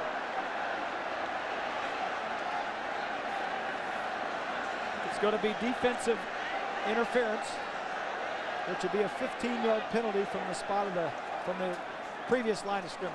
So it's going to put it in the midfield category. Coach Fran says it uncatchable. Pass interference on a defense. Number 16. Be a 15-yard penalty from the previous spot. Automatic first down. On Eric Mays, number 16. I formation, first down, play action. I couldn't see much of that. Well, I'm afraid if that receiver had not gotten tumbled, that was still catchable. That wasn't very far over, even where he landed. I agree with that. 8:08 to go. Oklahoma ball. Season in the brink. If you're an Oklahoma fan anyway, and you're expecting even bigger things than this game. Oklahoma likes to go I formation and run the football. Fourth quarter. Peterson broke one tackle, won't get through the second one. Archie McDaniel hit him first, then he got help from his friends. Adrian Peterson, one of the most highly recruited players, obviously, in the country. But you take a look at the Oklahoma Sooner media guide. You turn in there and you go, duplicate numbers. Where is he? Right down there. Duplicate numbers. Well, there's a reason. Because their other 28 ain't a bad player either. And that's Antonio Perkins, who's injured, but he's here with his team, and he'll be back, they hope, before the season's over. He's a lot more than a double number right now. He's the man that's going to carry it for them if they're going to get this win. And he looks like he's got the first down there. This is just tough blood and guts football right now. And Peterson's hurt. Yeah, he doesn't want to get up. That means he's hurt.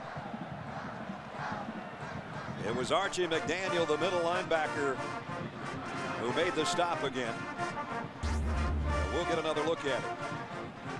Again, he puts that ball in his right hand going the other way. He got hit high and his neck kind of got bashed around and then lands on his face as Mike Montgomery lands his 280 pounds on top of him. They've got him seated, but he's still wobbly.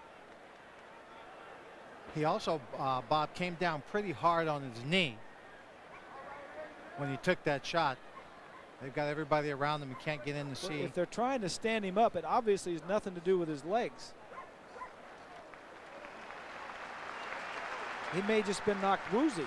And the crowd gives him a nice round of applause, and this is a road game. It's either an arm or a shoulder or a wrist or something. I think they might be taking him straight to the locker room. They are, it appears. Boy, what a blow to the Oklahoma offense. What you have to remember now is that they have Kewan Jones, who was their starter a year ago, and is one of their junior leaders. He's a much different type of player than Peterson. It's amazing all the times he has carried the ball this year that he has not been nicked up more than he has. This is his first serious injury, as if that's the case. And it looks like his streak of 100 or 200-yard games will end today. 97 yards on that 28th carry, but he's injured. And now it's Kewan Jones flanking Jason White in the shotgun. 7 minutes to play. White pump fakes one way, and now he's going deep down the middle again, and it's incomplete. Double coverage down there on Mark Clayton. Appel is shaken up a little bit. The way he's been hitting guys today and having to cover receivers, I don't blame him for limping a little bit too. Second down at 10. Now this is the time when your senior leadership steps forward. We mentioned 10 offensive starters returned this year. There's a look at Appel going into the locker room. 10 starters returned for Oklahoma. A 60-year Heisman Trophy winning quarterback. Jason White is a leader. Vince Carter, the center. Jamal Brown, Mark Clayton, all those guys senior leaders. White, deep middle again. Wilson almost had it, but broken up by Eric Mays. Nice play by Mays to knock that ball away. Third down and 10. White thought he had him here.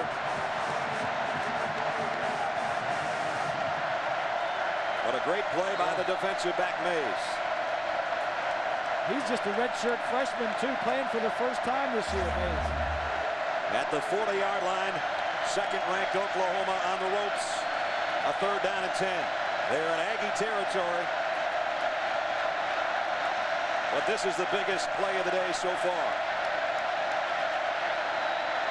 White waiting, throws on the run, got it complete. It's Mark Bradley, and he broke free. Touchdown!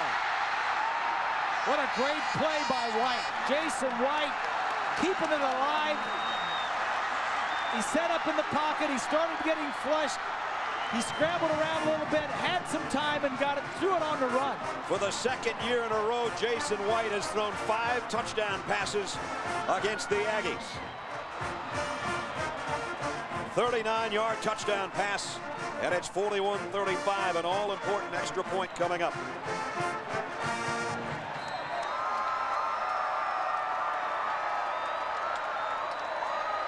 Mark Bradley, who just caught the touchdown pass, is the holder. DiCarlo in to try to give his team again a 7-point lead. And does. 6 minutes, 43 seconds remaining in the fourth quarter. The number 2 team in the country, led by their Heisman Trophy winner of a year ago, have taken the lead one more time. Let's go back to the touchdown. Bradley's up here. He's going to run a square in, which takes a little while to run. The original line of scrimmage is the 40-yard line. Let's watch what develops. White's back in the protection. He has to scoot up. Now he scoots up, buys more time, and he throws it. He's well short of the line of scrimmage. Here's Bradley going to make the play.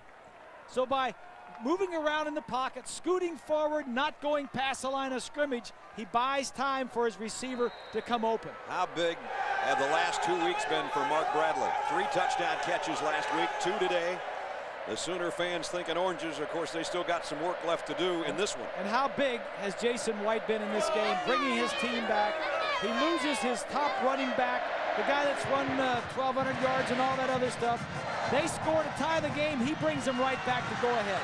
Carter will bring it out of the end zone, trying to free himself, and he's not even going to make the 10-yard line. It seems like the Sooners, it just breeds the confidence. When they get a big play on offense, it seems like they turn around and make a big play on the special teams right after that. Let's take a look at a potential singular player of the week candidate from today's game. Oh, gee, let me think.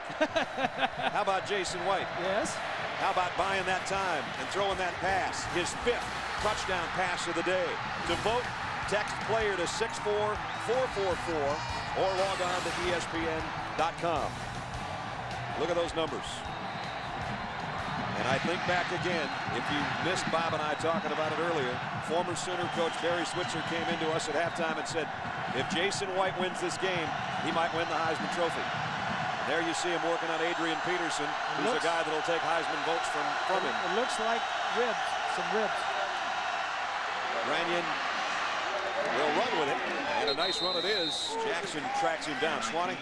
Bob and Brad, they took off Adrian's shoulder pads.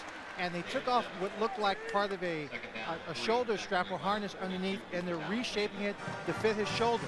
Now, I'm going to speculate that the injury is not so much his ribs as it is something around his shoulder. He seemed to be trying to work it free just a little bit. He has a flak jacket on that he wears and has worn the whole ball game to try to protect those ribs. But right now, the staff is on the sideline trying to get him padded up, get the shoulder protected, and maybe just kind of immobilizing it to some degree. Well, it looks like they're trying to get him ready to go back in the game, Lynn. Absolutely. Yeah. Unless this game goes to overtime, I don't know if I'd use him. Nice pass by Branyan to Daquan Mobley. 14 yards when they needed one, and now they've got a little bit of room to work. Yeah, this is the second drive that has started inside their own 10-yard line this half. After they move the sticks, the clock's going to tick down under 5.5 minutes. The pads are going back on Adrian Peterson.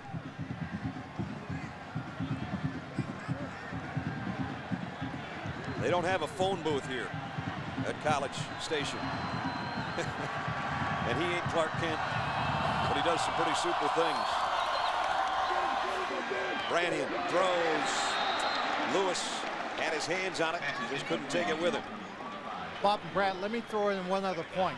On that last touchdown drive for Oklahoma, I don't know how much time that drive took, but one of the benefits of that drive was the fact that Cody was able to get on the bench, and the doctors and trainers looked at him, got a lot of fluids into him, a couple of other things, probably some electrolytes. They checked him out.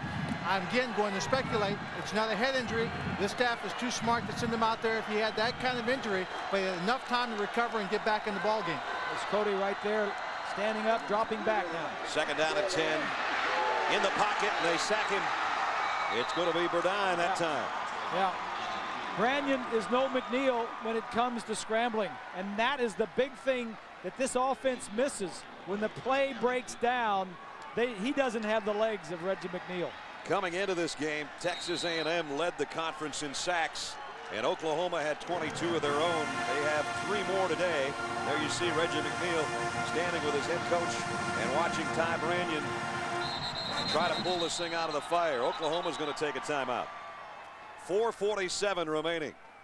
What a ball game. Everybody take a deep breath. It's 42-35 Oklahoma. Welcome back to the BCS Spotlight game presented by ADT. Don't think we could have picked a better spot for the spotlight than Kyle Field and College Station. A&M has given Oklahoma all they want and more, but the number 2 Sooners do have a touchdown lead with 4 minutes 40 seconds, 4 minutes 47 seconds remaining in the ball game. A huge third down right here for Ty Branyan and his offense. He'll work from the shotgun. The Aggies have to have this one. 3-man rush. Here comes a blitz off the corner. Branyan steps in, fires deep middle, incomplete. Fans looking for a flag, but there was very little contact between Taylor and Brodney Poole. And now A&M's going to have to give it up and hope that their defense can find a way to get it back. I'll tell you what, we've seen a great game, a lot of good offense, a lot of good defense, but those 2 head coaches that you just saw, Coach Franchione and then Coach Stoops, they have done an outstanding job with this ball game. Boy, there is no doubt about that. That's Mark Clayton. On 4th and 18, Jacob Young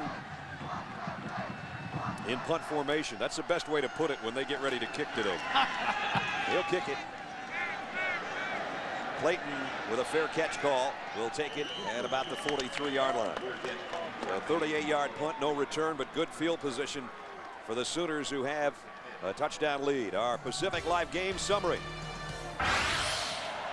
Jason White to his tight end, James Bubba Moses. This is going to take a while. This is going to take a while. Here's another touchdown off special teams. One on a fake punt, one on a fake field goal. That tied the game. But then White bought himself some time with a scramble.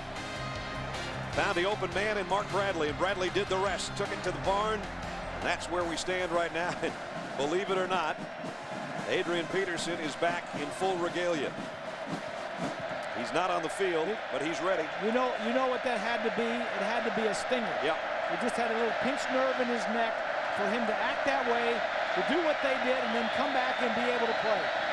Kewan Jones to taking it around the corner. Kewan, a nice run. Knocked down by Japhus Brown. We'll see if Peterson comes back into the lineup. He's 3 yards short of the 100-yard mark. I think Oklahoma just wants to win this football game. They're not worrying about Heisman ballots and all of that right now. I don't think so either. They know that they have been in a dogfight.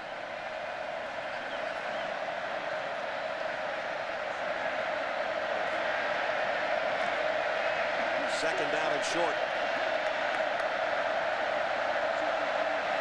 Kewan Jones stays in there as the tailback in the eye. And he'll get the call. Kewan, first down. Dives forward and got to the 45-yard line. Foliaki made the tackle, but another first down for the Sooners. Next Saturday, ABC's college football doubleheader kicks off at noon Eastern. You'll see either Northwestern and Michigan or Boston College, West Virginia. Then at 3:30, it's Miami and Virginia or Wisconsin, Michigan State, plus other regional action. That's next Saturday on ABC Sports, home of the Bowl Championship Series. Partner, let me just give a little shout out here. We saw USC last week, and they were darn good. Matt Leinart was really outstanding. But I don't see how anybody can be better than what Jason White has been tonight. He's been sensational. 5 touchdown passes.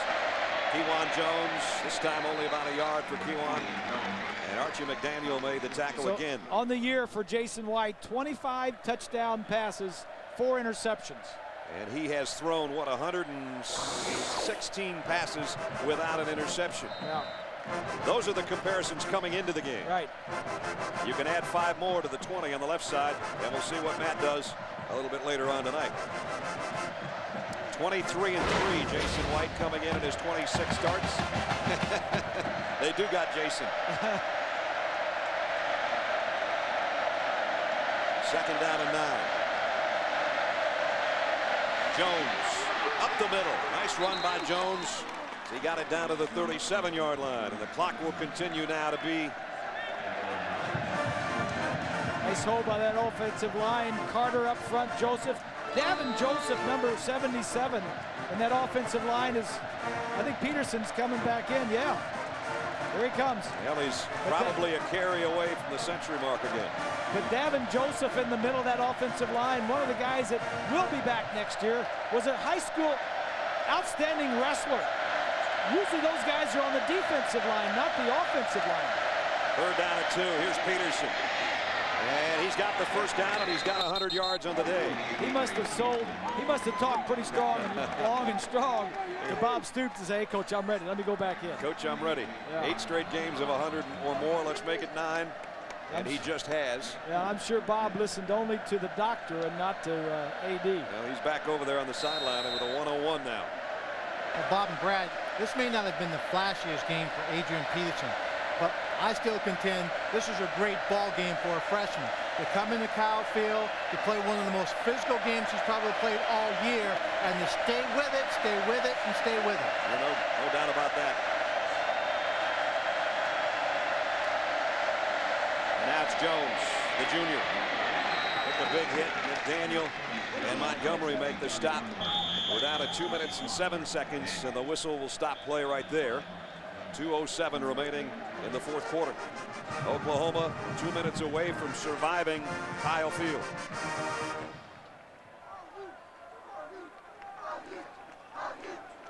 We'd like to welcome those of you watching the Oregon-Cal game.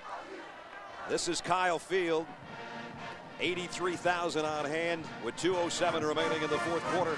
The number 2 team in the country trailed in this ball game for much of the first half. They have battled back behind the Heisman Trophy winner of a year ago. Jason White has thrown 5 touchdown passes. That's Adrian Peterson. They continue to work on his flak jacket equipment. He just carried a moment ago to go over the 100-yard mark for the 9th straight week. It is 42-35 Oklahoma. And they're hoping that they can continue to think, at least their fans can, about Miami in the Orange Bowl January 4th. 2 years ago here on this field, those dreams died when Oklahoma came in ranked number 1 in the country and lost 30-26 here to Reggie McNeil. Reggie was sensational in the first half today. He got banged up in the second half, and so they have played much of this last quarter with their backup quarterback, that being A&M. And going in, we said they had 3 games left. This was probably the most difficult one then on the road against A&M. Next week at home against Nebraska, and then at Baylor the following week. And if they win those 3 games, they'll go to the Big 12 championship game, and hopefully for them on to Miami in the Orange Bowl championship game. This has been the man of the hour, number 18.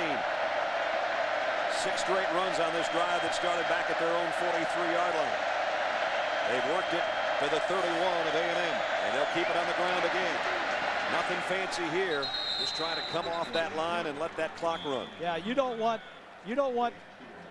any mistakes down here. Everybody helmet on helmet. Just don't fumble the ball. Don't drop it on the ground.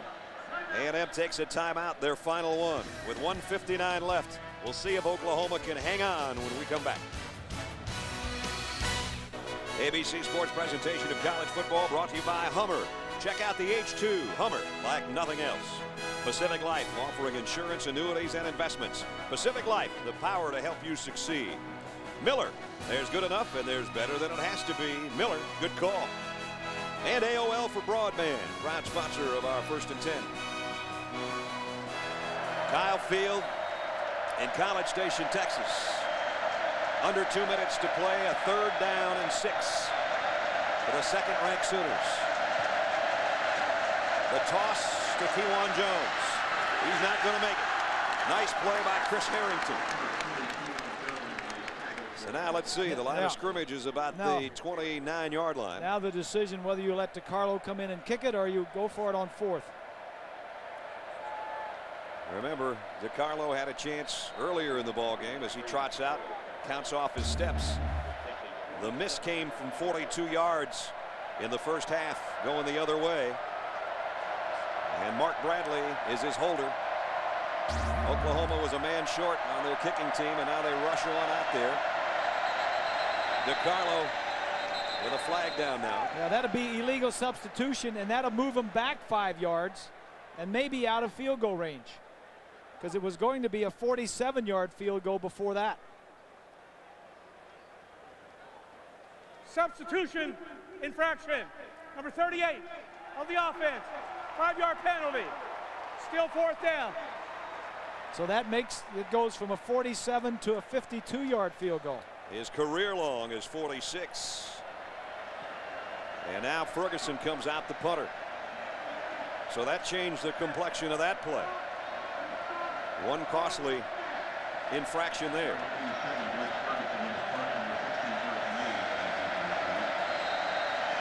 So now Ferguson just wants to drop it down inside the 10-yard line if he can.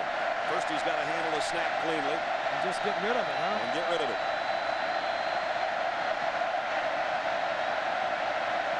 A&M's got a lot of guys up there.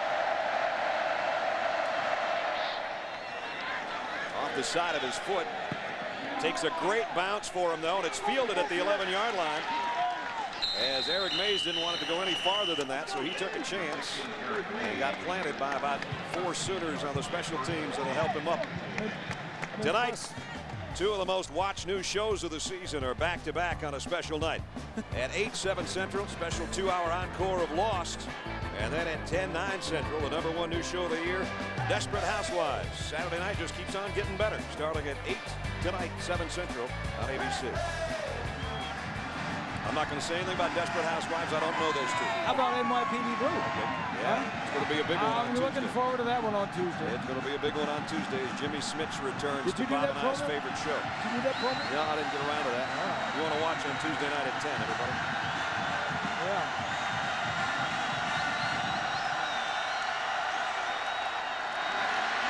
Ranyan in trouble. Scrambles out of it. Got some open field. The speed of Oklahoma trying to get him, but they don't, and he gets a first down. What a great run. Well, he gets out of bounds, too. He picks up 20 some yardage, 20, and he used up about 15, 16 seconds. They have no timeouts left. So everything has to be either hurry to the ball, move the chains. No linebackers left inside to spy him. They don't worry about him because they don't think he can run like McNeil, but he's watched him in practice a lot. 58 seconds remaining, no timeouts. Ty Branyan at the controls in an empty backfield. 5 wide receivers. You see them all there for him. Here they come. Here comes the blitz off the corner. Brannion again will scramble.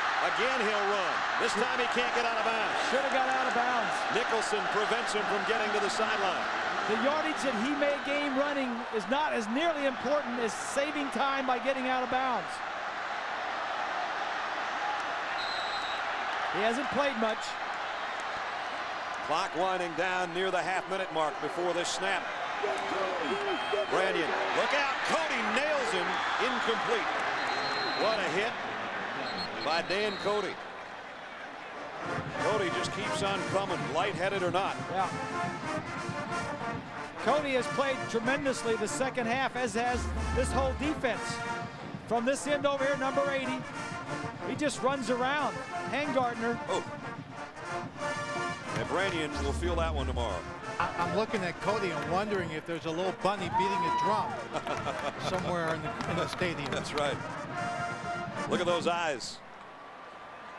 How'd you like to face that about 75 snaps a game? When he was on the bench, Brad, you know, one of the telltale signs if a guy's not coming back and he wants to and the trainers don't want him to go in there, is to take your helmet away from you while you're not looking.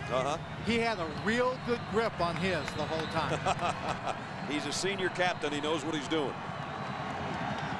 28 seconds remaining. Second down and 9. Brannion steps up, fires down the middle, almost intercepted.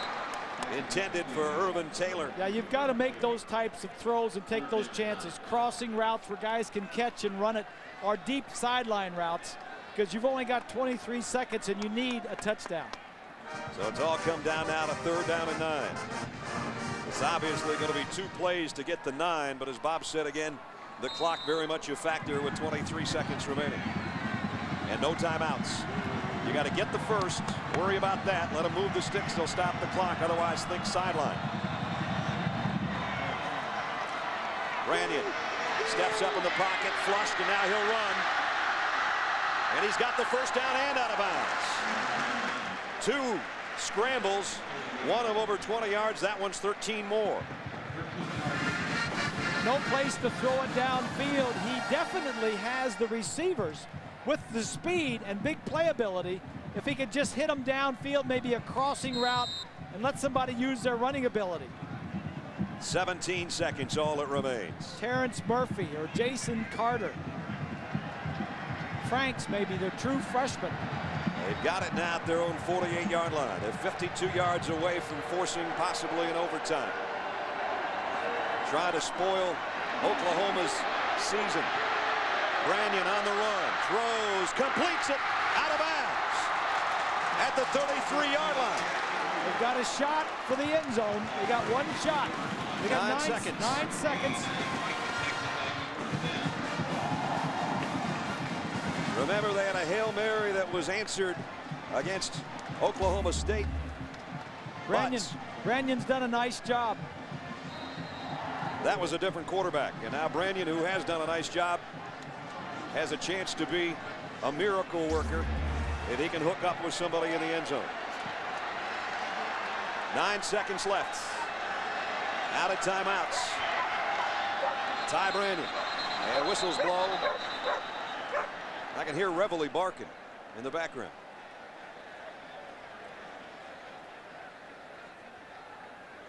And let's see what the flag's about.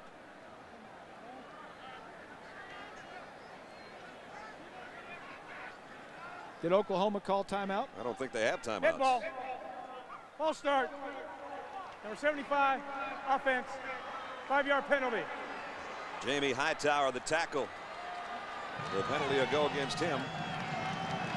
That'll force a deeper throw. Yeah, both of these teams, both the offense and the defense, work against this type of play into the practice, into the game, throw it up for grabs, 2-minute drills. All of this stuff is worked on in practice. Brannion loads it, fires to the end zone's got a trio out there, but he overshot everybody. Rodney Poole knocks it out of bounds. There's 2 seconds left. We'll get another shot at it. Throw it higher and not so far. He had Mobley and Murphy and Carter, and he threw it too far.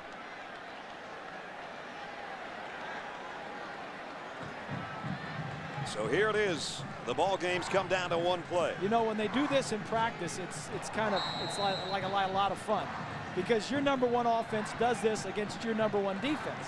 And it's a lot of fun for the defensive backs to get back here, try and knock it down, and you guys, but now they're dead serious. It isn't so fun against the number 2 team in the country. Final play, barring a touchdown. Branyan going deep, left side, 3 guys out there, tipped, almost caught. It was almost caught. And the game is over. And Oklahoma has survived Kyle Field and the Aggies of Texas A&M, but barely. What a ball game. What an outstanding game. 2 well-coached teams who put a lot of offense together today. And in the end, it was the Heisman Trophy winner from a year ago who proved that he still had the medal. Jason White's 5 touchdown passes is what led Oklahoma to the win. But there's the possibility. It was tipped twice and very nearly a touchdown. So last year there were 77 points in this game, but they were all Oklahoma's. This year there's 77 points scored, and it was split almost down the middle as the quarterback looks on to what could have been. Lynn Swans with Bob Stoops. Well, Coach Stoops, I don't know how the game went last week at the end of Oklahoma State, how you felt.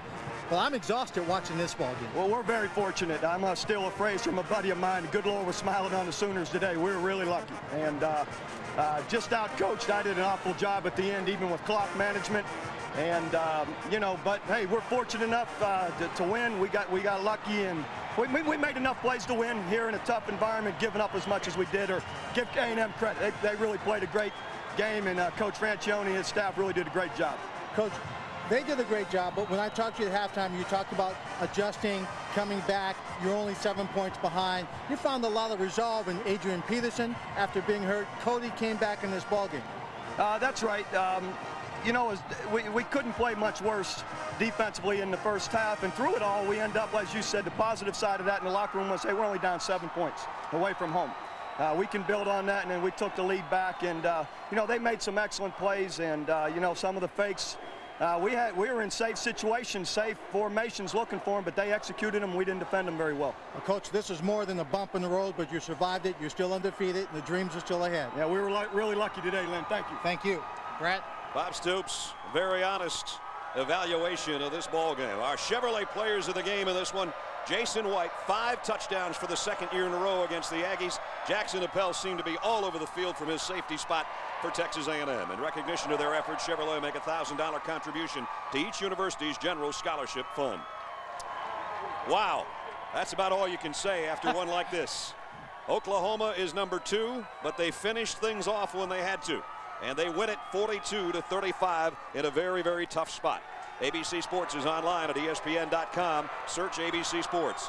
For Bob Greasy and Lynn Swan, Brad Nessler saying so long from College Station, Texas. Again, our final score: number 2 OU 42, Texas A&M 35. Now let's join John Saunders, Craig James, and Aaron Taylor in our New York studio. Fellas. Brad, thanks a lot. And Bob Stoops is going to carry some good things out of this game. We'll get to that in just a moment. Would you be concerned when you look at your team and know your defense, number 2 team in the nation, has given up 70 points the last 2 weeks? No, I think what you have to realize is the fact that everybody's got that bullseye on your chest. And if you don't come out and play 60 minutes every game against them, then you've got a chance to lose. And Oklahoma came through today. Why did they come through today? They came through today because of a guy named Jason White. I know you've been talking Peterson, my man. He's a good player. But Jason White pulled him out of the fire today. He did, but their defense, I would be concerned, John, because anytime your defense is giving up 70 points over 2 games, it means that you have to go out, and Jason White has to produce. He has to go out there. You saw what happened today. Adrian Peterson, he got contained, so the onus was on Jason White. Thank God he's good enough for him to get the job done, but you don't want to have to score 36 points to win. We're going to read the paper in the morning. You know what it's going to say? Oklahoma Sooners still undefeated. That's right. Peterson gets his 100 yards again. Yeah, so he doesn't come up short on that, gutsy. although he was injured. He's a good player. You're concerned about the shoulder, but Jason White with the 5 touchdown passes, I will give it to you. He might be the leader in the clubhouse right now. Let's look elsewhere now. Oregon facing Cal, and Cal with a